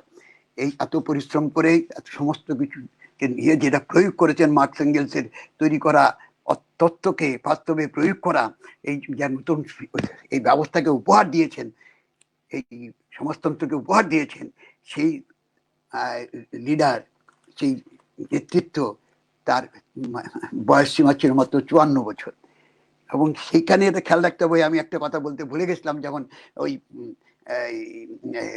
স্প্যানিশ ফ্লু এর কথা বলছিলাম, তখন আমাদের এই ফ্লুতে একজন বিপ্লবের পরই, যিনি একজন সোভিয়েত কমিউনিস্ট পার্টির একবারে তরুণ নেতা ছিলেন, 34 বছর বয়সে তার প্রাণ নাশ হয়েছিল। 34 বছর বয়স মাত্র ছিল, এত সম্ভাবনাময় কমরেড, প্রাণ হারাতে হয়েছিল। যেমন এখন চীনে, আমি বললাম চীনে আমাদের প্রায় 500 জন পার্টি সদস্য। যদি আপনাদের যেমন এখানে পূর্ব মেদিনীপুর জেলায়, আমাদের রাজ্যে অনেকে আক্রান্ত হয়েছে, মারা গেছেন, কমরেড শ্যামল চক্রবর্তী আমাদের কেন্দ্রীয় কমিটির সদস্য, তেমনি আমাদের অনেকে প্রাণ গেছে, আবার অনেকে আক্রান্ত হয়ে এখনো অসুস্থ আছেন, যেমন কমরেড অনাদি সাহু আক্রান্ত হলেন, চিকিৎসা হলো, আবার এখন জ্বরে আক্রান্ত হয়েছেন। এরকম অনেকে আছেন আপনাদের জেলা, আমি দেখেছি তালিকা, অনেকে আমাদের তিনজন কমরেড মারা গেলেন। তারপরে হচ্ছে অনেকে আহত, অনেকে সংক্রমিত হয়ে চিকিৎসাধীন ছিলেন, অনেক কষ্টে আছেন, প্রতিদিন বাড়ছে সংখ্যা। এই পরিস্থিতিটা খেয়াল রাখবেন যে এই প্রতিকূলতার সামনে একটা আদর্শের উপর নিষ্ঠা রেখে মানুষকে রক্ষা করার ক্রিয়ায় যে ব্যবস্থা পথ দেখিয়েছে, দিশারি ভূমিকা পালন করেছে, সেটা হচ্ছে নভেম্বর বিপ্লব। এখানে আবার অর্থনীতির ক্ষেত্রে আজকে যে অর্থনীতির যে এই ভঙ্গুদশা সারা পৃথিবীতে কি, আমি সেই সব বেশি তথ্য চাচ্ছি না, শুধু আমি বলবো আপনাদের গণশক্তি, আপনারা 1 নভেম্বরের গণশক্তিটা আবার একটু পড়বেন। সমস্ত দেখাচ্ছে, আমি কমরেডদের বলছি, বিশেষ করে আপনাদের এই ফেসবুকে যারা করেন তাদের বলছি, আপনারাই অনেক ভালো পোস্ট করেন, আমি দেখেছি। এই গণশক্তিতে এই আমাদের সেন্ট্রাল কমিটির 30-31 মিটিং এর পর যে বিবৃতিটা বেরিয়েছে, তারপরে যে তথ্যগুলি বেরিয়েছে অর্থনীতির ক্ষেত্রে, এই নরেন্দ্র মোদী প্রক্রিয়া দিয়ে ইতালির প্রধানের সাথে আলোচনা করে বলছে এরকম ব্যবস্থা তৈরি করছে, আমরা আজকে তরুণদের মধ্যে বক্তৃতা দিচ্ছে, দিয়ে বলছে তোমরা ভরসা রাখো, আমরা এই সবটাকে সামাল দিয়ে নেব, অর্থনীতি আরো মজবুত হবে। আরে অর্থনীতি আছে কোথায়? যখন জিডিপি চীনে শুধু আক্রান্তের সংখ্যা রক্ষা করতে পেরেছে জনসংখ্যার তুলনায়, তা শুধু নয়, ভিয়েতনাম আটকে দিতে পেরেছে, তা শুধু নয়, অর্থনীতির ক্ষেত্রে দেখুন সারা পৃথিবীর উন্নত পুঁজিবাদী সমস্ত দেশ যখন জিডিপি কমছে, আমাদের দেশে একটা কোয়ার্টারে এসে 23.9%, আর সেখানে চীনে বাড়ছে, একমাত্র চীন হচ্ছে প্লাস, আর সব হচ্ছে মাইনাস ফিগার। এগুলি একটু মানুষের সামনে বোঝানো যে আমরা কেন আলোচনা করি নভেম্বর বিপ্লবের সম্পন্ন করা, কেন সমাজতান্ত্রিক ব্যবস্থার জন্য তার শ্রেষ্ঠত্ব নিয়ে গর্ব করি। আমরা এটাই বলেছিলাম, সমাজতন্ত্রের বিপর্যয় করেছে, কিন্তু সমাজতান্ত্রিক ব্যবস্থা পিছু উঠেছে, এটা বাস্তব। কিন্তু আলটিমেটলি এটাই হচ্ছে মানুষের কে খাদ্য, বস্ত্র, বাসস্থান, চিকিৎসা, গণতান্ত্রিক অধিকার, তার ঐক্য, সংহতি, সম্প্রীতির তার নিশ্চয়তা দিতে পারে, আর কোনো ব্যবস্থা পারে না।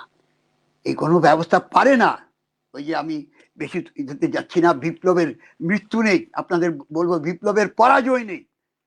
হিরেন মুখার্জি একটা বই লিখেছে, 9টা প্রবন্ধ আছে এর মধ্যে, একটু দেখবেন, একটু ইন্টারেস্টিং, খুব মানে মনে হয় যেন এক্ষুনের জন্য বলছি। 1989 সালে এটা নিয়ে বিতর্ক ছিল, এইসব জানেন আপনারা অনেক, কিন্তু এইগুলি একটু বোঝার ব্যাপার আছে, আমাদের চর্চা করার, এটা প্রয়োগ করার জন্য, এই সময়ের জন্য। সেই জন্য এই যে সোভিয়েতের অর্থনীতির ক্ষেত্রে নয়া অর্থনীতি হলো, এই যে পঞ্চবার্ষিকী পরিকল্পনা কে শুরু করেছিল, এটাও খেয়াল রাখবেন, এটা হচ্ছে পৃথিবীতে প্রথম পরিকল্পিত অর্থনীতি, পঞ্চবার্ষিকী পরিকল্পনা। তার সূত্রপাত করেন লেনিনের মৃত্যুর পর স্টালিন। পঞ্চবার্ষিকী পরিকল্পনা 5 বছরের মধ্যে, তারপরে সোভিয়েত কমিউনিস্ট পার্টির ইতিহাসে দেখবেন লেখা আছে 5 বছরেরটা 4 বছরে সম্পন্ন করতে হবে, আর আমাদেরটা 5 বছরটা 50 বছরও সম্পন্ন হয় না। 15 লক্ষ বেকার দিয়ে 28 সালে পঞ্চবার্ষিকী পরিকল্পনার সূত্রপাত হয়েছিল। 3 বছরের মধ্যেও যেমন ওই মিড টার্ম অ্যাপ্রাইজাল হয়, নিরঞ্জন ওই সভাধিপতি ছিলেন, বছরে অ্যাপ্রাইজাল, ওই মাঝখানে সমীক্ষা হয়, পর্যালোচনা হয়, 1 বছরের পরিকল্পনা কি হলো, 6 মাসে কি হলো। তারা যখন মাঝখানে পর্যালোচনা করছেন তখন বলছে বেকারি হচ্ছে অতীতের বিষয়। 5 বছরের মধ্যে বেকারি দূর করবে বলেছিল, 3 বছরের সময় অন্তর্বর্তী পর্যালোচনার সময় বলছে বেকারিটা হচ্ছে অতীতের বিষয়। এই ব্যবস্থা থেকে এইভাবেই পরিকল্পনা করেছিল। সেই পরিকল্পনাটা এবং রূপায়ণ, যখন সময়ের দিক থেকে অর্থ বরাদ্দ করা, তার সাথে মানুষকে অংশগ্রহণ করানো, পার্টিসিপেটারি ডেমোক্রেসি, মানুষের অংশগ্রহণ করা।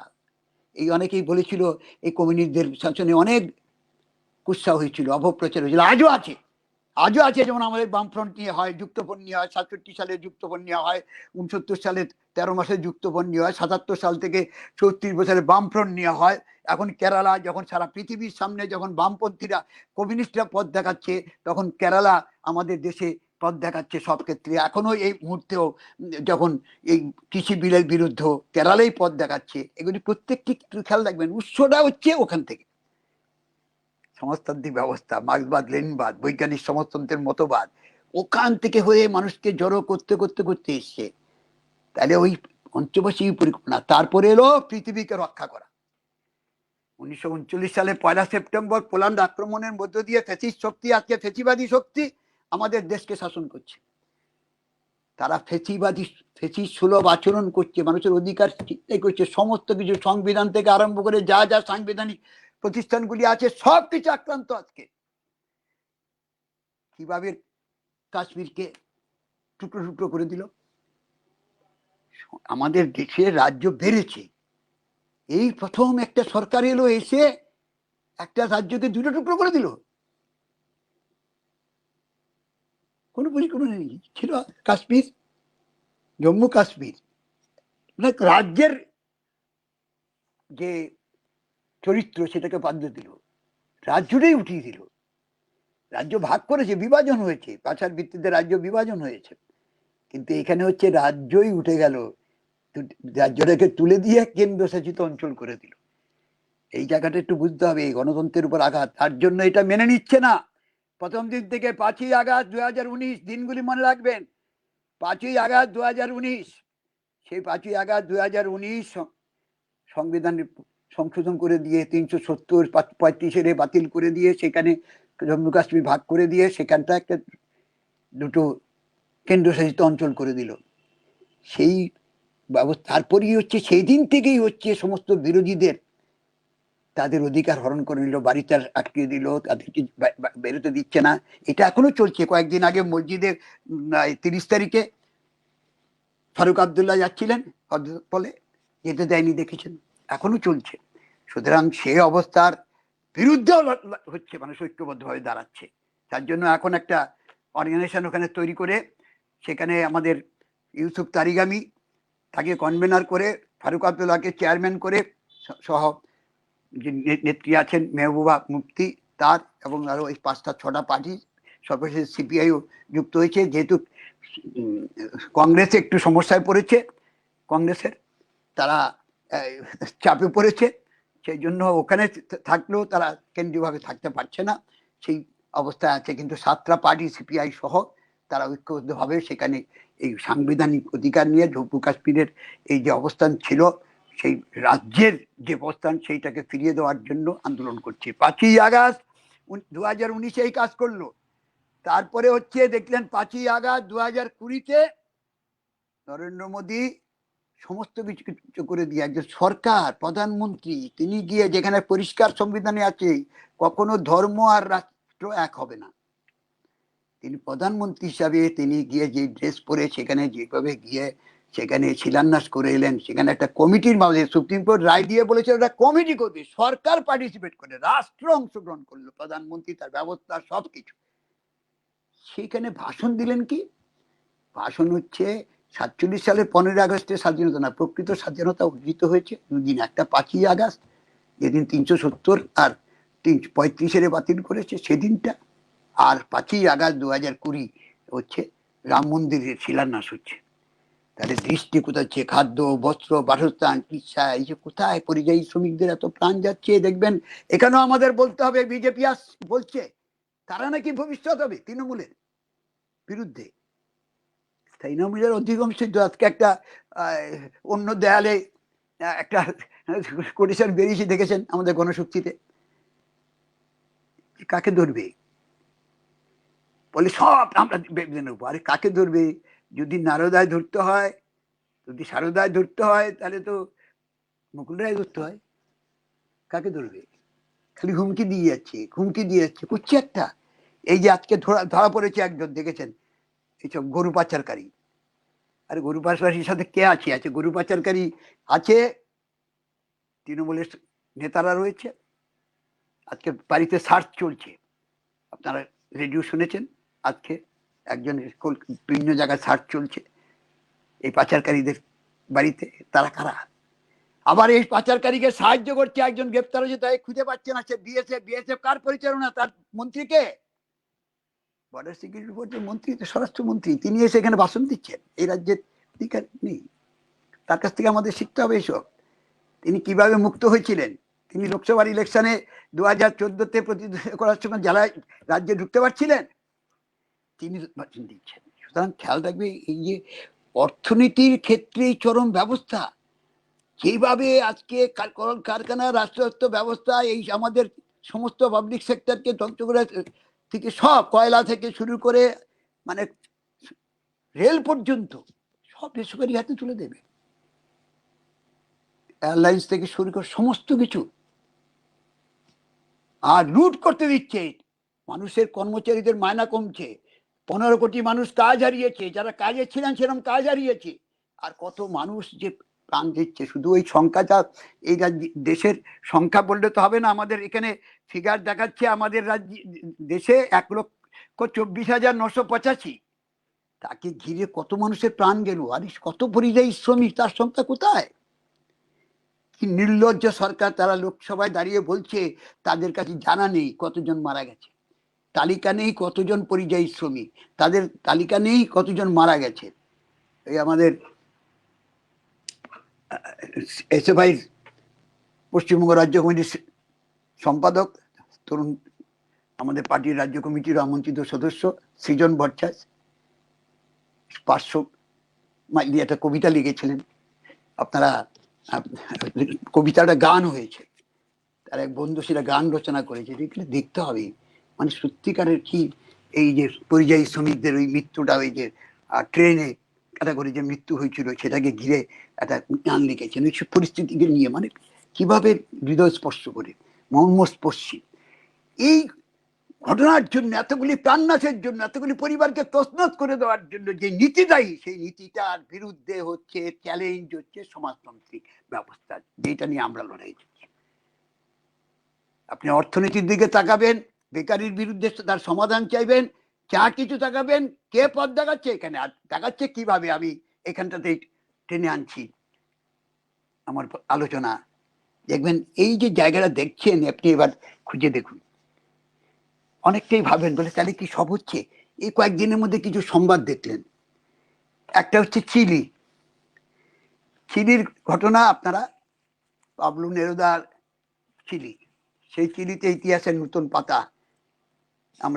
আমি যখন তখন ব্যাংকে চাকরি করি, ছাত্র থেকে যুব আন্দোলনে 1973 সালের সেই সেপ্টেম্বর মাসে আলেন্দেকে হত্যা করা হলো, মনীষ আলেন্দেকে হত্যা করলে মার্কিন সাম্রাজ্যবাদীদের ষড়যন্ত্রে। কি উল্লাস! আর আমরা তার বিরুদ্ধে ধিক্কার মিছিল করেছিলাম, বৃষ্টি ভিজে, সুভাষ চক্রবর্তী, বিমান বসু, শ্যামল চক্রবর্তী সব সঙ্গে নিয়ে। অনেকেই বলেছিলেন আর হবে না কোনোদিন চিলিতে, কমিউনিস্টরা আর কোনোদিন দাঁড়াতে পারবে না। কি দেখলেন একটু ভাবুন, যে এই গত কয়েকদিন আগে ওখানকার একটা পত্রিকা লিখছে, মেক্সিকোর পত্রিকা, তার পত্রিকার সাংবাদিক লিখছেন কার অবসান হলো, কমিউনিস্টদের না, কার অবসান হলো নয়া উদারবাদের অবসান, তারা হেডিং দিচ্ছেন। কারণ গণভোটে 78.27% মানুষ রায় দিয়েছেন নতুন সংবিধানের পক্ষে। এতদিন ধরে ওই পিনোচেত সাম্রাজ্যবাদীদের পিঠু, সেই মানুষের অধিকার 73 সাল থেকে করেছে। 73, 27 বছর আর করি 47 বছর পর এই লড়াইয়ে কমরেডরা বাড়ি ছাড়া হয়েছে, ঘর ছাড়া হয়েছে, খুন হয়েছে, সব হয়েছে, তারা আজকে 47 বছর পর বেরিয়েছে। আপনি এটাও আপনার শুনলে ভালো লাগবে, এই পিনোচেতের ভূতের অবসান হয়েছে। 1980-তে নতুন সংবিধান চাপিয়ে দিয়েছিল, আর এখন এই মানুষের রায়ে, এই রেফারেন্ডামে এই 78%, 79% মানুষের ভোট নিয়ে নতুন সংবিধান এখন তৈরি হচ্ছে। আগামী বছর 11 এপ্রিলে এই সংবিধান, যা খসড়া সংবিধান গণভোটের জন্য পেশ করতে হবে 2022 সালের আগস্ট মাসের মধ্যে। তার মধ্যেই আগামী বছরের নভেম্বরে রাষ্ট্রপতি নির্বাচন হবে। এই হচ্ছে লড়াই, এই হচ্ছে সমাজতন্ত্র, এই হচ্ছে বৈজ্ঞানিক সমাজতন্ত্রের মতবাদের পক্ষে দাঁড়ালে আপনি যদি হাতে গরম ফল না পেতে পারেন, একবার বিপর্যয়ে ভেঙে পড়া নয়। রবীন্দ্রনাথ কবিতা লিখেছেন বিজয়ী, নভেম্বর বিপ্লবকে ঘিরে। আমি ওইটার উদ্ধৃতিতে শেষ করে বিজয়ীর পাশে আরেকটা মডার্ন রিভিউতে একটা লেখা দিয়েছিলেন নভেম্বর বিপ্লবকে ঘিরে। আমার বক্তব্য শেষ করার সময় আমি ওইটাই উদ্ধৃতি দিয়ে শেষ করবো। আমি আপনাদের বলছি এই কারণে, আপনি যদি এখন বলিভিয়া দেখুন, বলিভিয়া একটু ভাবতে পারেন মোরালেসকে দেশের বাইরে নিয়ে চলে গেছে মিথ্যা মামলা জড়িয়ে, আর সেই পার্টি এখন জিতলো এত মানে 26% ব্যবধান ভোটের। তাহলে কি দেখছেন, বামপন্থীদের বলছে বামপন্থা নেই, আর বামপন্থা কোথায় নেই? বামপন্থা তো নিয়ে অনেক কথা অনেক সময় বলেছে। তখন ওই সুভাষ মুখোপাধ্যায় একটা কবিতা লিখেছিল, আমি দীনেশ দাসের কবিতার আজকে বলছি না, আমি এটা বলছি এই কারণে পাতা উল্টাতে উল্টাতে লাগছিল।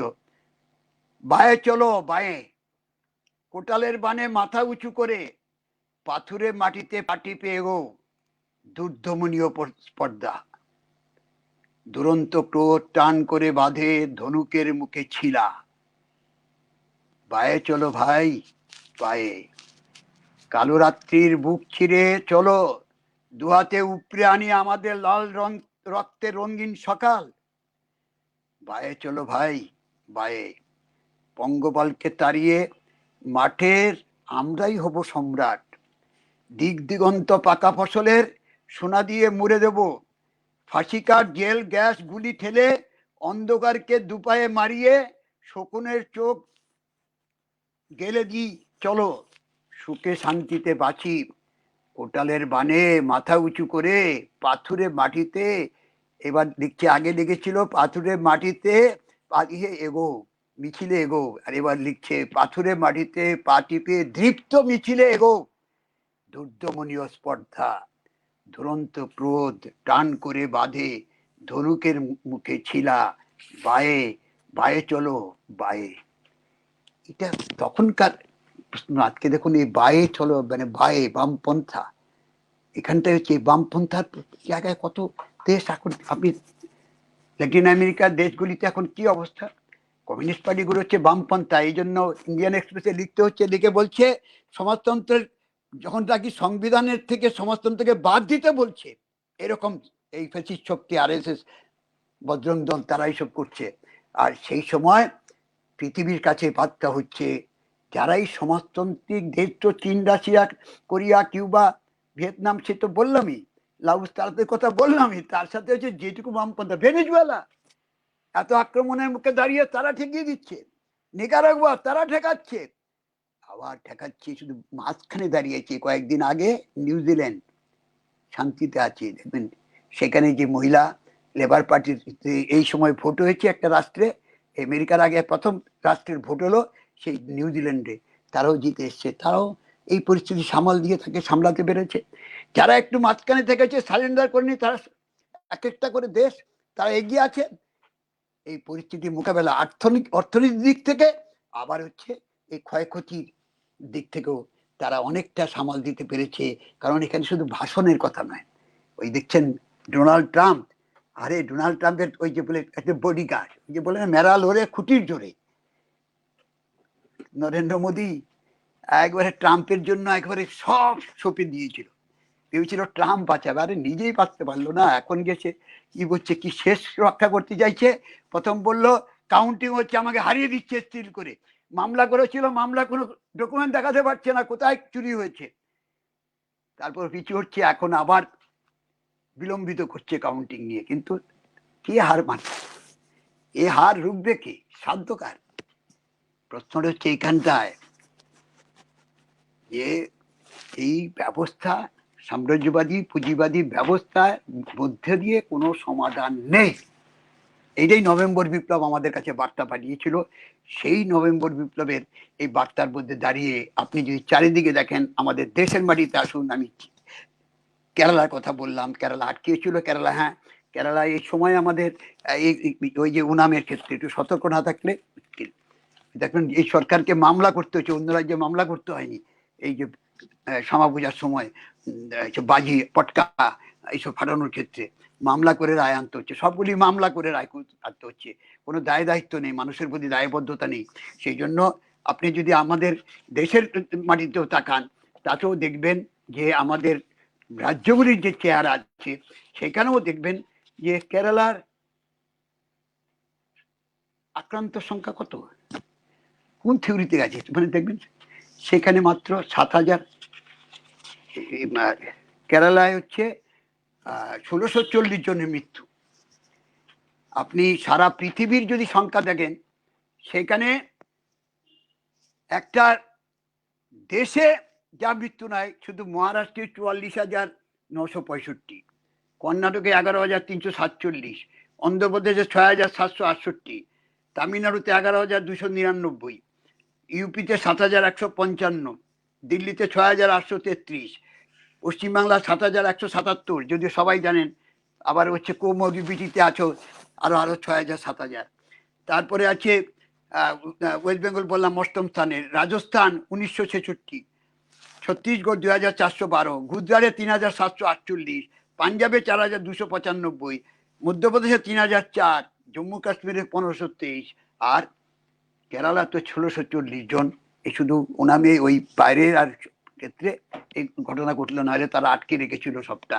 তাহলে এর পরিস্থিতির মধ্যে যেমন একদিকে করোনা সংক্রমণকে তার সামনে গিয়ে সেই স্বাস্থ্যমন্ত্রী ইউএনএ তো গিয়ে গিয়ে সম্মানিত হন, তেমনি আবার এখন দেখবেন নতুন ব্যবস্থায় কৃষি বিলের বিরুদ্ধে, এই সমান সংশোধনের বিরুদ্ধে যেভাবে গণতান্ত্রিক ব্যবস্থাকে সংসদকে উপেক্ষা করেছে, তার বিরুদ্ধে মানুষ যেভাবে রুখে দাঁড়িয়েছে, আগামী 26 তারিখে জবাব দিতে হবে ধর্মঘটের মধ্য দিয়ে। 26-27 তারিখে যে পার্লামেন্ট অভিযান, তার মধ্য দিয়ে গ্রামীণ দিয়ে, তার জন্য মানুষের কাছে পৌঁছতে হবে। আর কেরালায় এখন নতুন রাস্তাতে গিয়েছে যে কি করে যখন মিনিমাম সাপোর্ট প্রাইস সেইগুলি এখন পাচ্ছে না, সেখানে কিভাবে দিচ্ছে নতুন বিল করে তৈরি করে 20% তাদের বাড়তি দিয়ে উৎপাদন খরচ থেকে কৃষকের কাছ থেকে কিনবে, 20% বাড়তি দেবে এবং সেইগুলির গুণমান সবটা বিচার করে নেবে, এনে জমা করে নষ্ট করে না। এই জন্য আমাদের দেশে কৃষকটা এখন বসছে সব আমাদের খাদ্য সরবরাহকারীকে খুব বক্তৃতা দিচ্ছেন, কিন্তু সেই খাদ্য নিয়ে জমা করছেন, গুদামে জমা রাখছেন, আর মানুষকে অনাহারে মৃত্যু ফেলে দিচ্ছেন, এই দুর্ভিক্ষের মধ্যে ঠেলে দিচ্ছেন, এই অতিমারির মধ্যে ঠেলে দিচ্ছেন। এই জায়গা থেকে আজকে যদি নতুন ভাবনা হয়, সেখানটাতেই আমাদের এই বামপন্থা, এই নভেম্বর বিপ্লবের শিক্ষাতেই হচ্ছে যে সারা পৃথিবীর সামনে যেমন নভেম্বর বিপ্লব একটা দেশ অন্য অনেক দেশকে পথ দেখিয়েছে, একটা দেশের মুক্তি অন্য অনেক দেশকে মুক্ত করেছে। আবার যখন ফ্যাসিস্ট শক্তিকে পরাজিত করার জন্য যখন 1939 সালে হিটলার পোল্যান্ড আক্রমণের দ্বিতীয় বিশ্বযুদ্ধ শুরু করেছিল, তারপরে 1941 সালের 22শে জুন রাশিয়া আক্রমণ করলো, সেই আক্রমণ মোকাবেলা করে এই ফ্যাসিস্ট শক্তিকে পরাজিত করে যখন ফল অফ বার্লিন ঘটালো 1945 সালে, তারপরে অক্টোবর মাসে হলো জাতিসংঘের উৎপত্তি। তখন জাতিসংঘে ছিল 51টা দেশ, তারপরে এখন 194টা দেশ। কারা এই পরাধীনতার এই উপনিবেশিক জোয়াল থেকে মুক্ত হওয়ার পথ দেখিয়েছে। যদি সেই সময় হিটলার জয়ী হতো, ফ্যাসিস্ট শক্তি জয়ী হতো, পৃথিবী আজকে প্রধানত থাকতো, এই দেশগুলি স্বাধীনতার কোনো প্রশ্ন ছিল না। আজকে 51টা দেশ থেকে 193টা দেশ এখন ইউএনওর সদস্য। স্বাভাবিকভাবে এই তার পেছনে হচ্ছে এত কমরেডদের প্রাণ। এই যে দ্বিতীয় বিশ্বযুদ্ধে 1941 সালের 22শে জুন থেকে 1945 সালের মে মাস পর্যন্ত এই 1484 দিন, 1414 দিনে প্রতিদিন, প্রতি মিনিটে, প্রতি সেকেন্ডে কতজনের প্রাণ গেছে। ওই বুদ্ধদা লিখেছিলেন, বুদ্ধদা যখন সোভিয়েতে গেছিলেন, আমিও গিয়ে দেখেছি যে একটা বাড়িতে যদি 5টা চেয়ারে খাবার জন্য বসেন, দুটো খালি রাখি, প্রতি 5 জনে 2 জন মারা গেছেন। এরকম পরিস্থিতি, প্রাণ গেছে ওই জায়গায়। সেই দেশ তারা প্রাণ দিয়ে একটা দেশকে রক্ষা করে পৃথিবীর সামনে এই গণতন্ত্রের, এই স্বাধীনতার এই যে উন্মেষ ঘটিয়েছে। এখন আমার দেশ পর্যন্ত, এই যে বললাম 49 সালে আমরা, 47 সালে স্বাধীন হলাম আমরা, 49 সালে চীন হলো। আজকে ব্যবস্থার ফারাকটা কোথায় দেখুন, চীন কোথায়, আমরা কোথায়। আজকে সবাই বলছেন অনেক কিছুতে টপকে যাচ্ছে আমেরিকাকে পর্যন্ত এই সময়ের মধ্যে, এত কিছুর মধ্যে। আর তাকে ঘিরে এখন কন্টেন্ট, মানে চায়নাকে ঘিরে এই এখন যে ওই কোয়াড তৈরি করেছে, 4টে দেশ তৈরি করে এখন ওই মালাবারের যে অভিযান চলছে, তাকে চীনকে আক্রমণ করা কেন্দ্রবিন্দু হচ্ছে চীন। চীনকে কেন প্রশংসা করলো? হুর টাকা বন্ধ করো, কে বলছে? ট্রাম্পকে শিক্ষা দিচ্ছে আমেরিকান মানুষ। আর আমাদের এই ব্রাজিলের বলসোনারো এক দক্ষিণপন্থী, আর নরেন্দ্র মোদী, ওই যে টু বডিগার্ড বলেছিলাম ট্রাম্পের, এখন মেলালুর এই মাঝখানে তিনি ছিলেন খুঁটি, খুঁটির দুপাশে দুইজন, এখন কি অবস্থায় আছে তারা, কিন্তু আবার এই প্যান্ডামিকেও দুইজন তার পাশেই আছে, আমেরিকার পাশে, একজন আক্রান্তের তালিকায় দ্বিতীয়, আরেকজন হচ্ছে মৃতের তালিকায় দ্বিতীয়, আরেকজন আক্রান্তের তালিকায় তৃতীয়, আরেকজন হচ্ছে মৃতের তালিকায় দ্বিতীয়। এরকম ভাবে এই তারাই আছেন, এই তিনটাই দক্ষিণপন্থার প্রতীকই হচ্ছে সামনেতে আছে। অর্থনৈতিক বিপর্যয়ের দিক থেকে, এই প্যান্ডামিকের প্রাণনাশের দিক থেকে, মানুষকে অধিকার হরণের দিক থেকে, মানুষকে নিয়ে যেইভাবে ওখানকার যে বন্ড বিদ্বেষবাদ যেভাবে চালু করলো, সেই যে কালো মানুষটাকে হত্যা করলো, এই সব কিছু যদি নিয়ে দেখে আমাদের আজকে শিক্ষার প্রশ্ন হচ্ছে এখানটাই, যে আমরা চাই, আসুন কমরেড, ওই রবীন্দ্রনাথ আমি উল্লেখ করেছিলাম যে রবীন্দ্রনাথ বিজয়ী বলে একটা কবিতা তিনি লিখেছিলেন বিপ্লবের পর, নভেম্বর বিপ্লবের পর। আর তিনি বিজয়ী কবিতাটা লেখার পর তিনি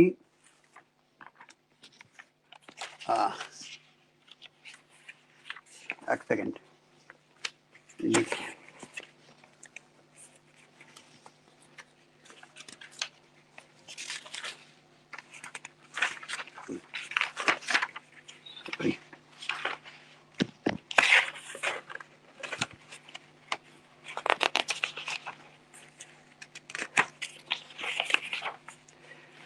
তিনি বিজয়ী কবিতা লিখেছিলেন। আমি সেই কবিতার লাইনে উদ্ধৃতি দিচ্ছি না, কিন্তু আমি যেটা বিজয়ীর পর যে নভেম্বর বিপ্লব সম্পর্কে যে মডার্ন টাইমসে যেটা লিখেছেন তার বঙ্গ অনুবাদটা করছি। এই হলো পালাবদলের কাল, এক সুমহান ভবিষ্যতের ভোর একটু একটু করে দেখা দিচ্ছে, নতুন জীবনের আহ্বান আসছে তারই বার্তা নিয়ে। রাশিয়ায় যে বিপ্লব ঘটেছে তার সম্পূর্ণ ইতিহাস যদিও বিশেষ জানি না আমরা, তবু বলবো নৈতিক নৈরাজ্যের উপর ভিত্তি করে গড়ে তোলা সমৃদ্ধির সঙ্গে সংগ্রামের বেকুলতায় মানুষের অপরাজেয় সত্তাকেই সে ভাষা দিচ্ছে। হয়তোবা একটি রাষ্ট্রশক্তি হিসাবে সে বিফলতার মুখোমুখি হতে পারে, কারণ তখন সব রাষ্ট্র তাকে আক্রমণ করছিল, কিন্তু ধ্রুব এক আদর্শের পতাকা হাতে নিয়েও যদি তার সেই ব্যর্থতাও ঘটে, তবু সেটা প্রভাতী তারার মতোই মিলিয়ে যাবে, যা আর যাবে সে ভোরের সূর্য উদয়কে পথ দেখিয়ে আনার জন্যই, ভোরের সূর্য উদয়কে পথ দেখিয়ে আনার জন্যই। এর আগে কবিতাটা লিখেছে, আগামীকালের ভোরের অভ্যুদয়, মানুষের অদম্য সত্তা, সত্য এক আদর্শের পতাকা, নতুন জীবনের বার্তা, নবযুগের সূর্য উদয়, এগুলিকে সামনে উল্লেখ করেছে। আর রাশিয়ার চিঠির কথা আগেই বলেছি। এই এরকম একটা জায়গা দাঁড়িয়ে আসুন আমরা এই সময় শপথ নিই, আমাদের সামনে যে দায়িত্ব এসছে, একদিকে আমাদের লাল ঝান্ডা, আমাদের এই সমাজতন্ত্রের মতাদর্শ, সেটাকে সামনে ঊর্ধ্বে তুলে ধরা, তার দিকে তাকিয়ে মানুষকে রক্ষা করা। আমাদের দেশে এখন যে সমাজতন্ত্রের ভাবনা আমরা বলেছি, ওই এতক্ষণ যে আলোচনা করলাম, একই ধারায় সব চলবে না। বিংশ শতাব্দীর সমাজতন্ত্র আর একবিংশ শতাব্দীর সমাজতন্ত্র একইভাবে কার্বন কপি হবে, এটা আমরা বিশ্বাস করি না। এটা বিশ্বাস করি না বলেই আমরা আমাদের পার্টির যে প্রোগ্রাম, সেই প্রোগ্রামটাকে আমরা সময়োপযোগী করেছি। আমরা যে কথাগুলি বলেছিলাম, যেগুলি নিয়ে সমালোচনা হয়েছে, ওখানে যে বিপর্যয় হয়েছে, তার পেছনে যে বিকৃতি বিচ্যুতি ছিল, ওইগুলি থেকে আমরাও শিক্ষা নিয়ে ওই 92 সালে আমরা আদর্শগত কয়েকটি প্রশ্নে দলিল তৈরি করেছিলাম। তারপরে 2012 সালে এসে আমরা বিংশতি কংগ্রেসে আমরা চূড়ান্ত দলিল করেছি, আদর্শগত দলিল। সেই দলিলের মধ্যেও আমরা এই বর্তমান যে পরিবর্তন, একবিংশ শতাব্দীতে কিভাবে সমাজতন্ত্র প্রতিষ্ঠা হবে এবং আমাদের দেশের মাটিতে জনগণতান্ত্রিক বিপ্লব তার আগের সম্পন্ন করার ক্ষেত্রে আমাদের কর্মসূচির মধ্যে এই 6 প্যারাটাকে আপনাদের বলছি, একটু ভালো করে আমাদের পার্টি কর্মসূচির 6 নম্বর প্যারাটাকে একটু কমরেডরা ভালো করে দেখবেন। 6-2, ভারতের কমিউনিস্ট পার্টি মার্ক্সবাদীর লক্ষ্য সমাজতন্ত্র কমিউনিজম প্রতিষ্ঠা এবং এই লক্ষ্যের প্রতি দৃঢ় সংকল্পবদ্ধ। এটা সুস্পষ্ট যে বৃহৎ বুর্জোয়াদের নেতৃত্বে বুর্জোয়া জমিদার সরকারও বর্তমান রাষ্ট্র ব্যবস্থায় এই লক্ষ্যে উপনীত হওয়া অসম্ভব। একমাত্র সর্বহারা রাষ্ট্র ব্যবস্থায় প্রকৃত সমাজতান্ত্রিক গড়ে তোলা সম্ভব। এই সমাজতান্ত্রিক সমাজ গঠনের লক্ষ্যে প্রতি একনিষ্ঠ ভারতের কমিউনিস্ট পার্টি মার্ক্সবাদী অর্থনৈতিক বিকাশের শ্রমিক শ্রেণী ও তার রাজনৈতিক সংগঠনের রাজনৈতিক ভাবাদর্শগত পরিপক্কতার মাত্রা বিবেচনা করে দৃঢ় ভিত্তিতে শ্রমিক ও কৃষকের সমস্ত প্রকৃত সামন্ততন্ত্র বিরোধী, একচেটিয়া পুঁজি বিরোধী, সাম্রাজ্যবাদ বিরোধী ও গণতান্ত্রিক শক্তিগুলির কোয়ালিশনের পুঁজিপতি বিরোধী ও কোয়ালিশনের ভিত্তিতে জনগণতন্ত্রের প্রতিষ্ঠাকে আসল লক্ষ্য হিসেবে জনগণের সামনে উপস্থিত করছে। এখানে একটা পরিবর্তন দেখেছেন তো, এখান থেকে আমাদের পরিবর্তনটা খেয়াল রাখবেন। একটা পরিবর্তন হচ্ছে, আগে ছিল সর্বহারা একনায়কত্বের প্রশ্ন, আর এখানে বলা আছে সর্বহারা রাষ্ট্র ব্যবস্থা। প্রলেটারিয়ান ডিক্টেটরশিপের বদলে প্রলেটারিয়ান স্টেটহুড। এই স্টেটহুড তার আসলে হচ্ছে তার সামনে প্রতিগুলি এই করে কিভাবে হবে।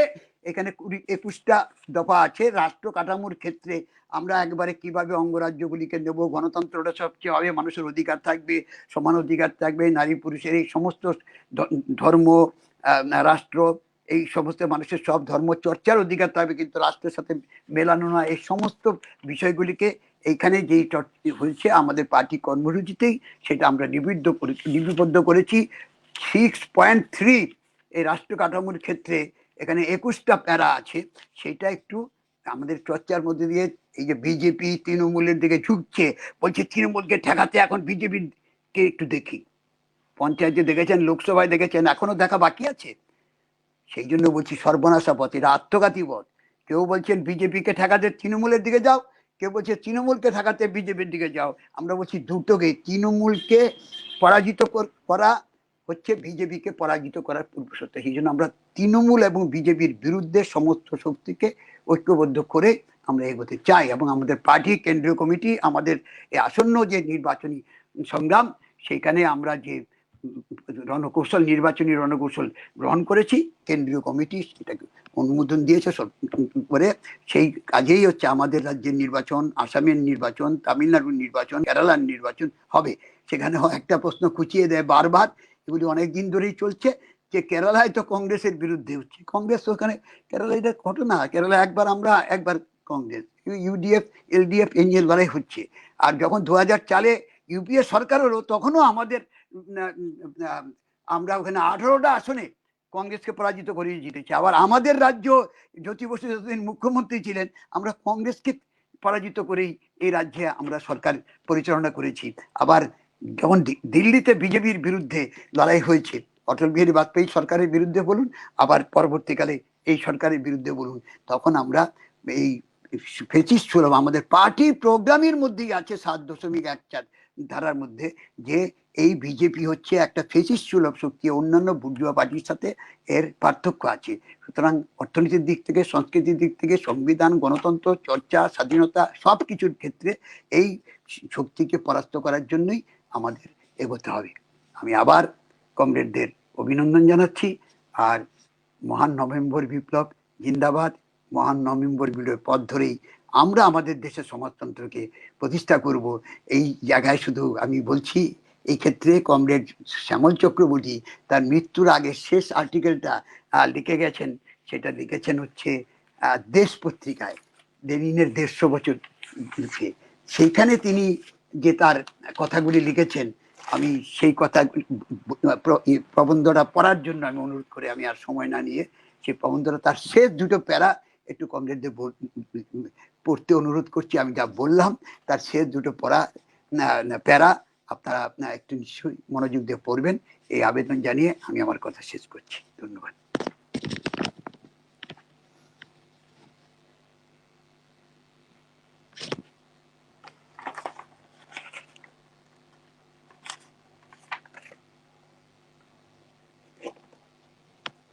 কি হলো?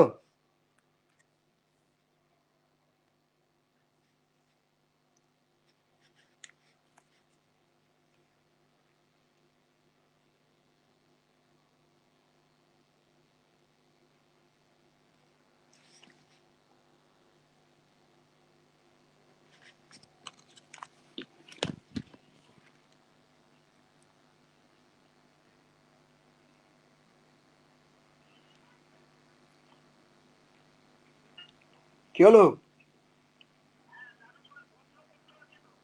তো সেটা বলো, আমি তো, কেউ কিছু বলছেন, আমি চুপ করেছি। প্রেসিডেন্ট কোথায়? প্রেসিডেন্ট প্রেসিডেন্ট কোথায়? আমি তো শুনতে পাচ্ছি না তো কিছু।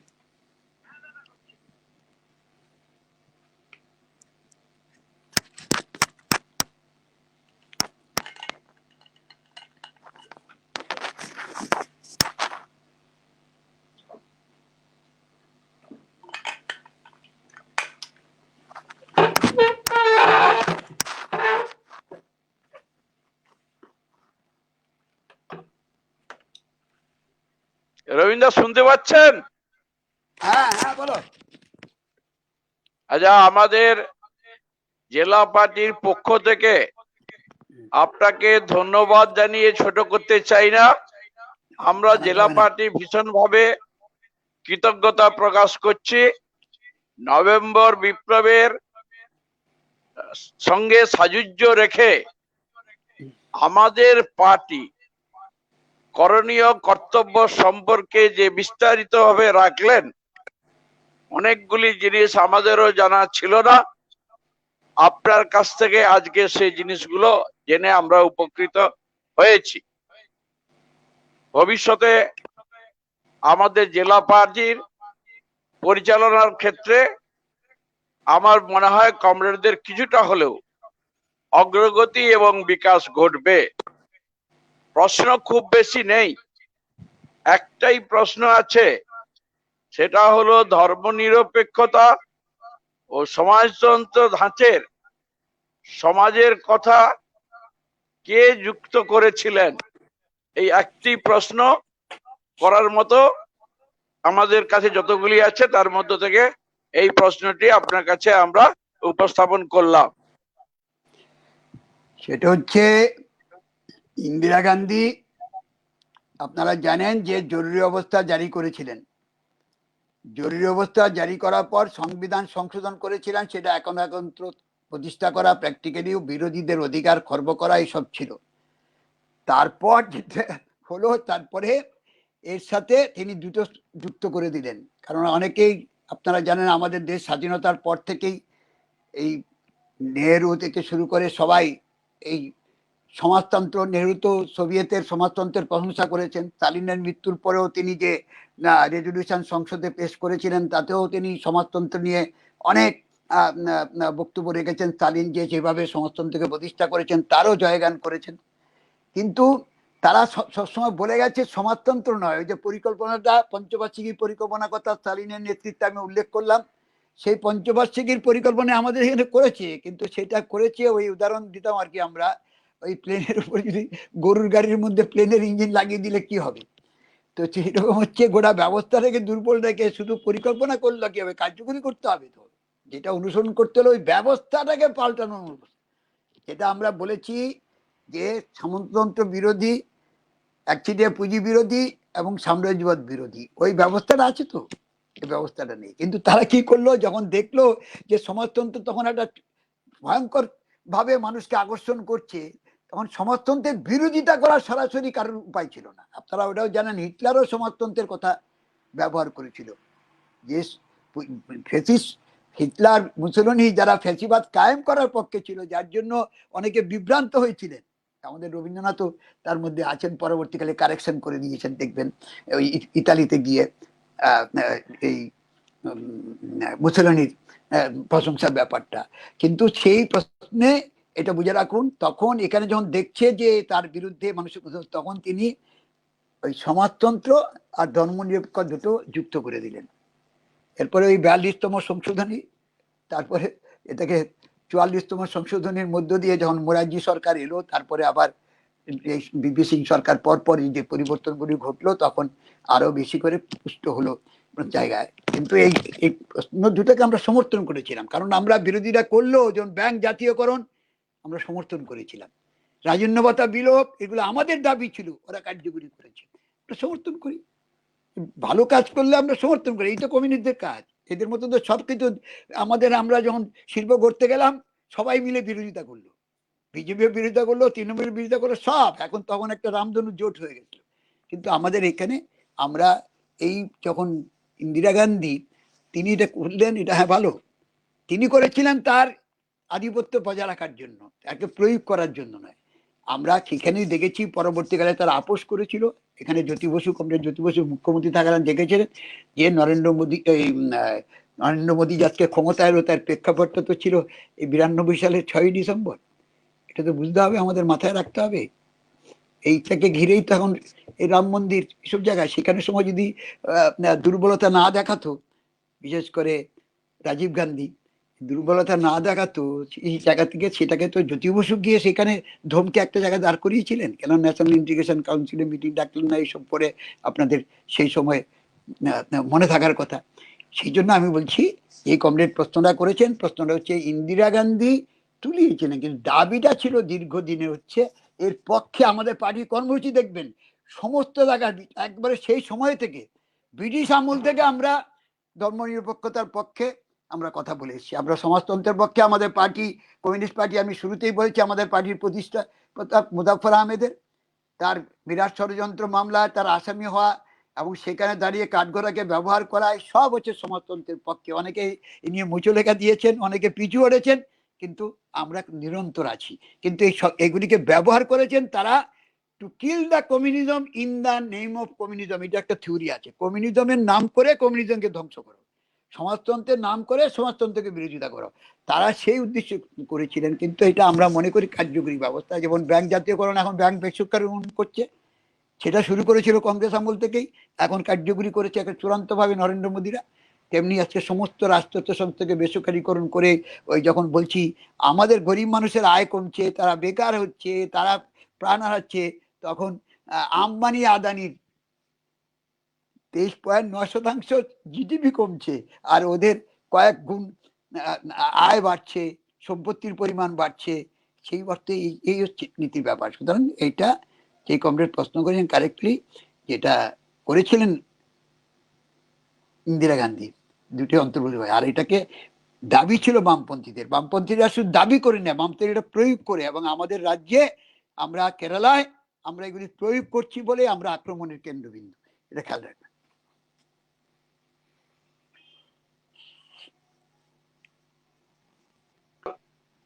কি হলো সবাই হ্যাঁ বলুন। আমাদের জেলায় আজকে প্রায় সবাই নেটটা আজকে সহযোগিতা করেছে, তাই সামগ্রিকভাবে গোটা আলোচনাটা প্রায় জেলার সবাই শুনেছে। আমি ফেসবুক পেজে যারা আছেন তাদের কাছে অনুরোধ করব, নভেম্বর বিপ্লবের কে সামনে রেখে কমরেড রবীন্দ্র পাশাপাশি যে আমাদের করণীয় কর্তব্য সম্পর্কে সাজুজ্য রেখে বললেন, সেই শিক্ষাটা যদি নিতে পারেন তাহলে আজকের আমাদের এই আলোচনা সার্থক হবে। সবাইকে ধন্যবাদ জানিয়ে, রবীন্দ্রকে ধন্যবাদ জানিয়ে শেষ করছি। ধন্যবাদ ভাই, তোমাদের ধন্যবাদ সবাই।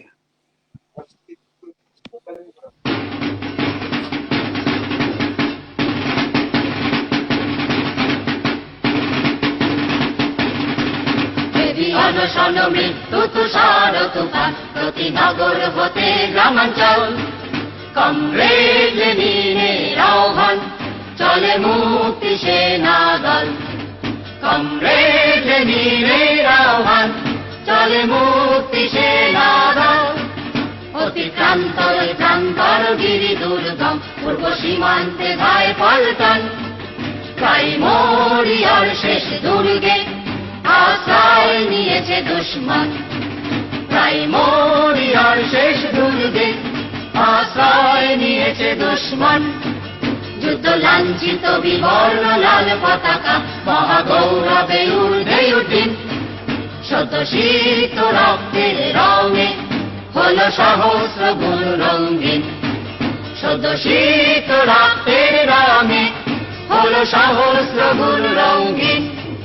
নিশ্চিহ্ন হলো শত্রু সৈন্য, যাহার নামে দস্যু বিলীন। প্রশান্ত সাগর তীরে শ্রমিক পতাকায় উড্ডীন। প্রশান্ত সাগর তীরে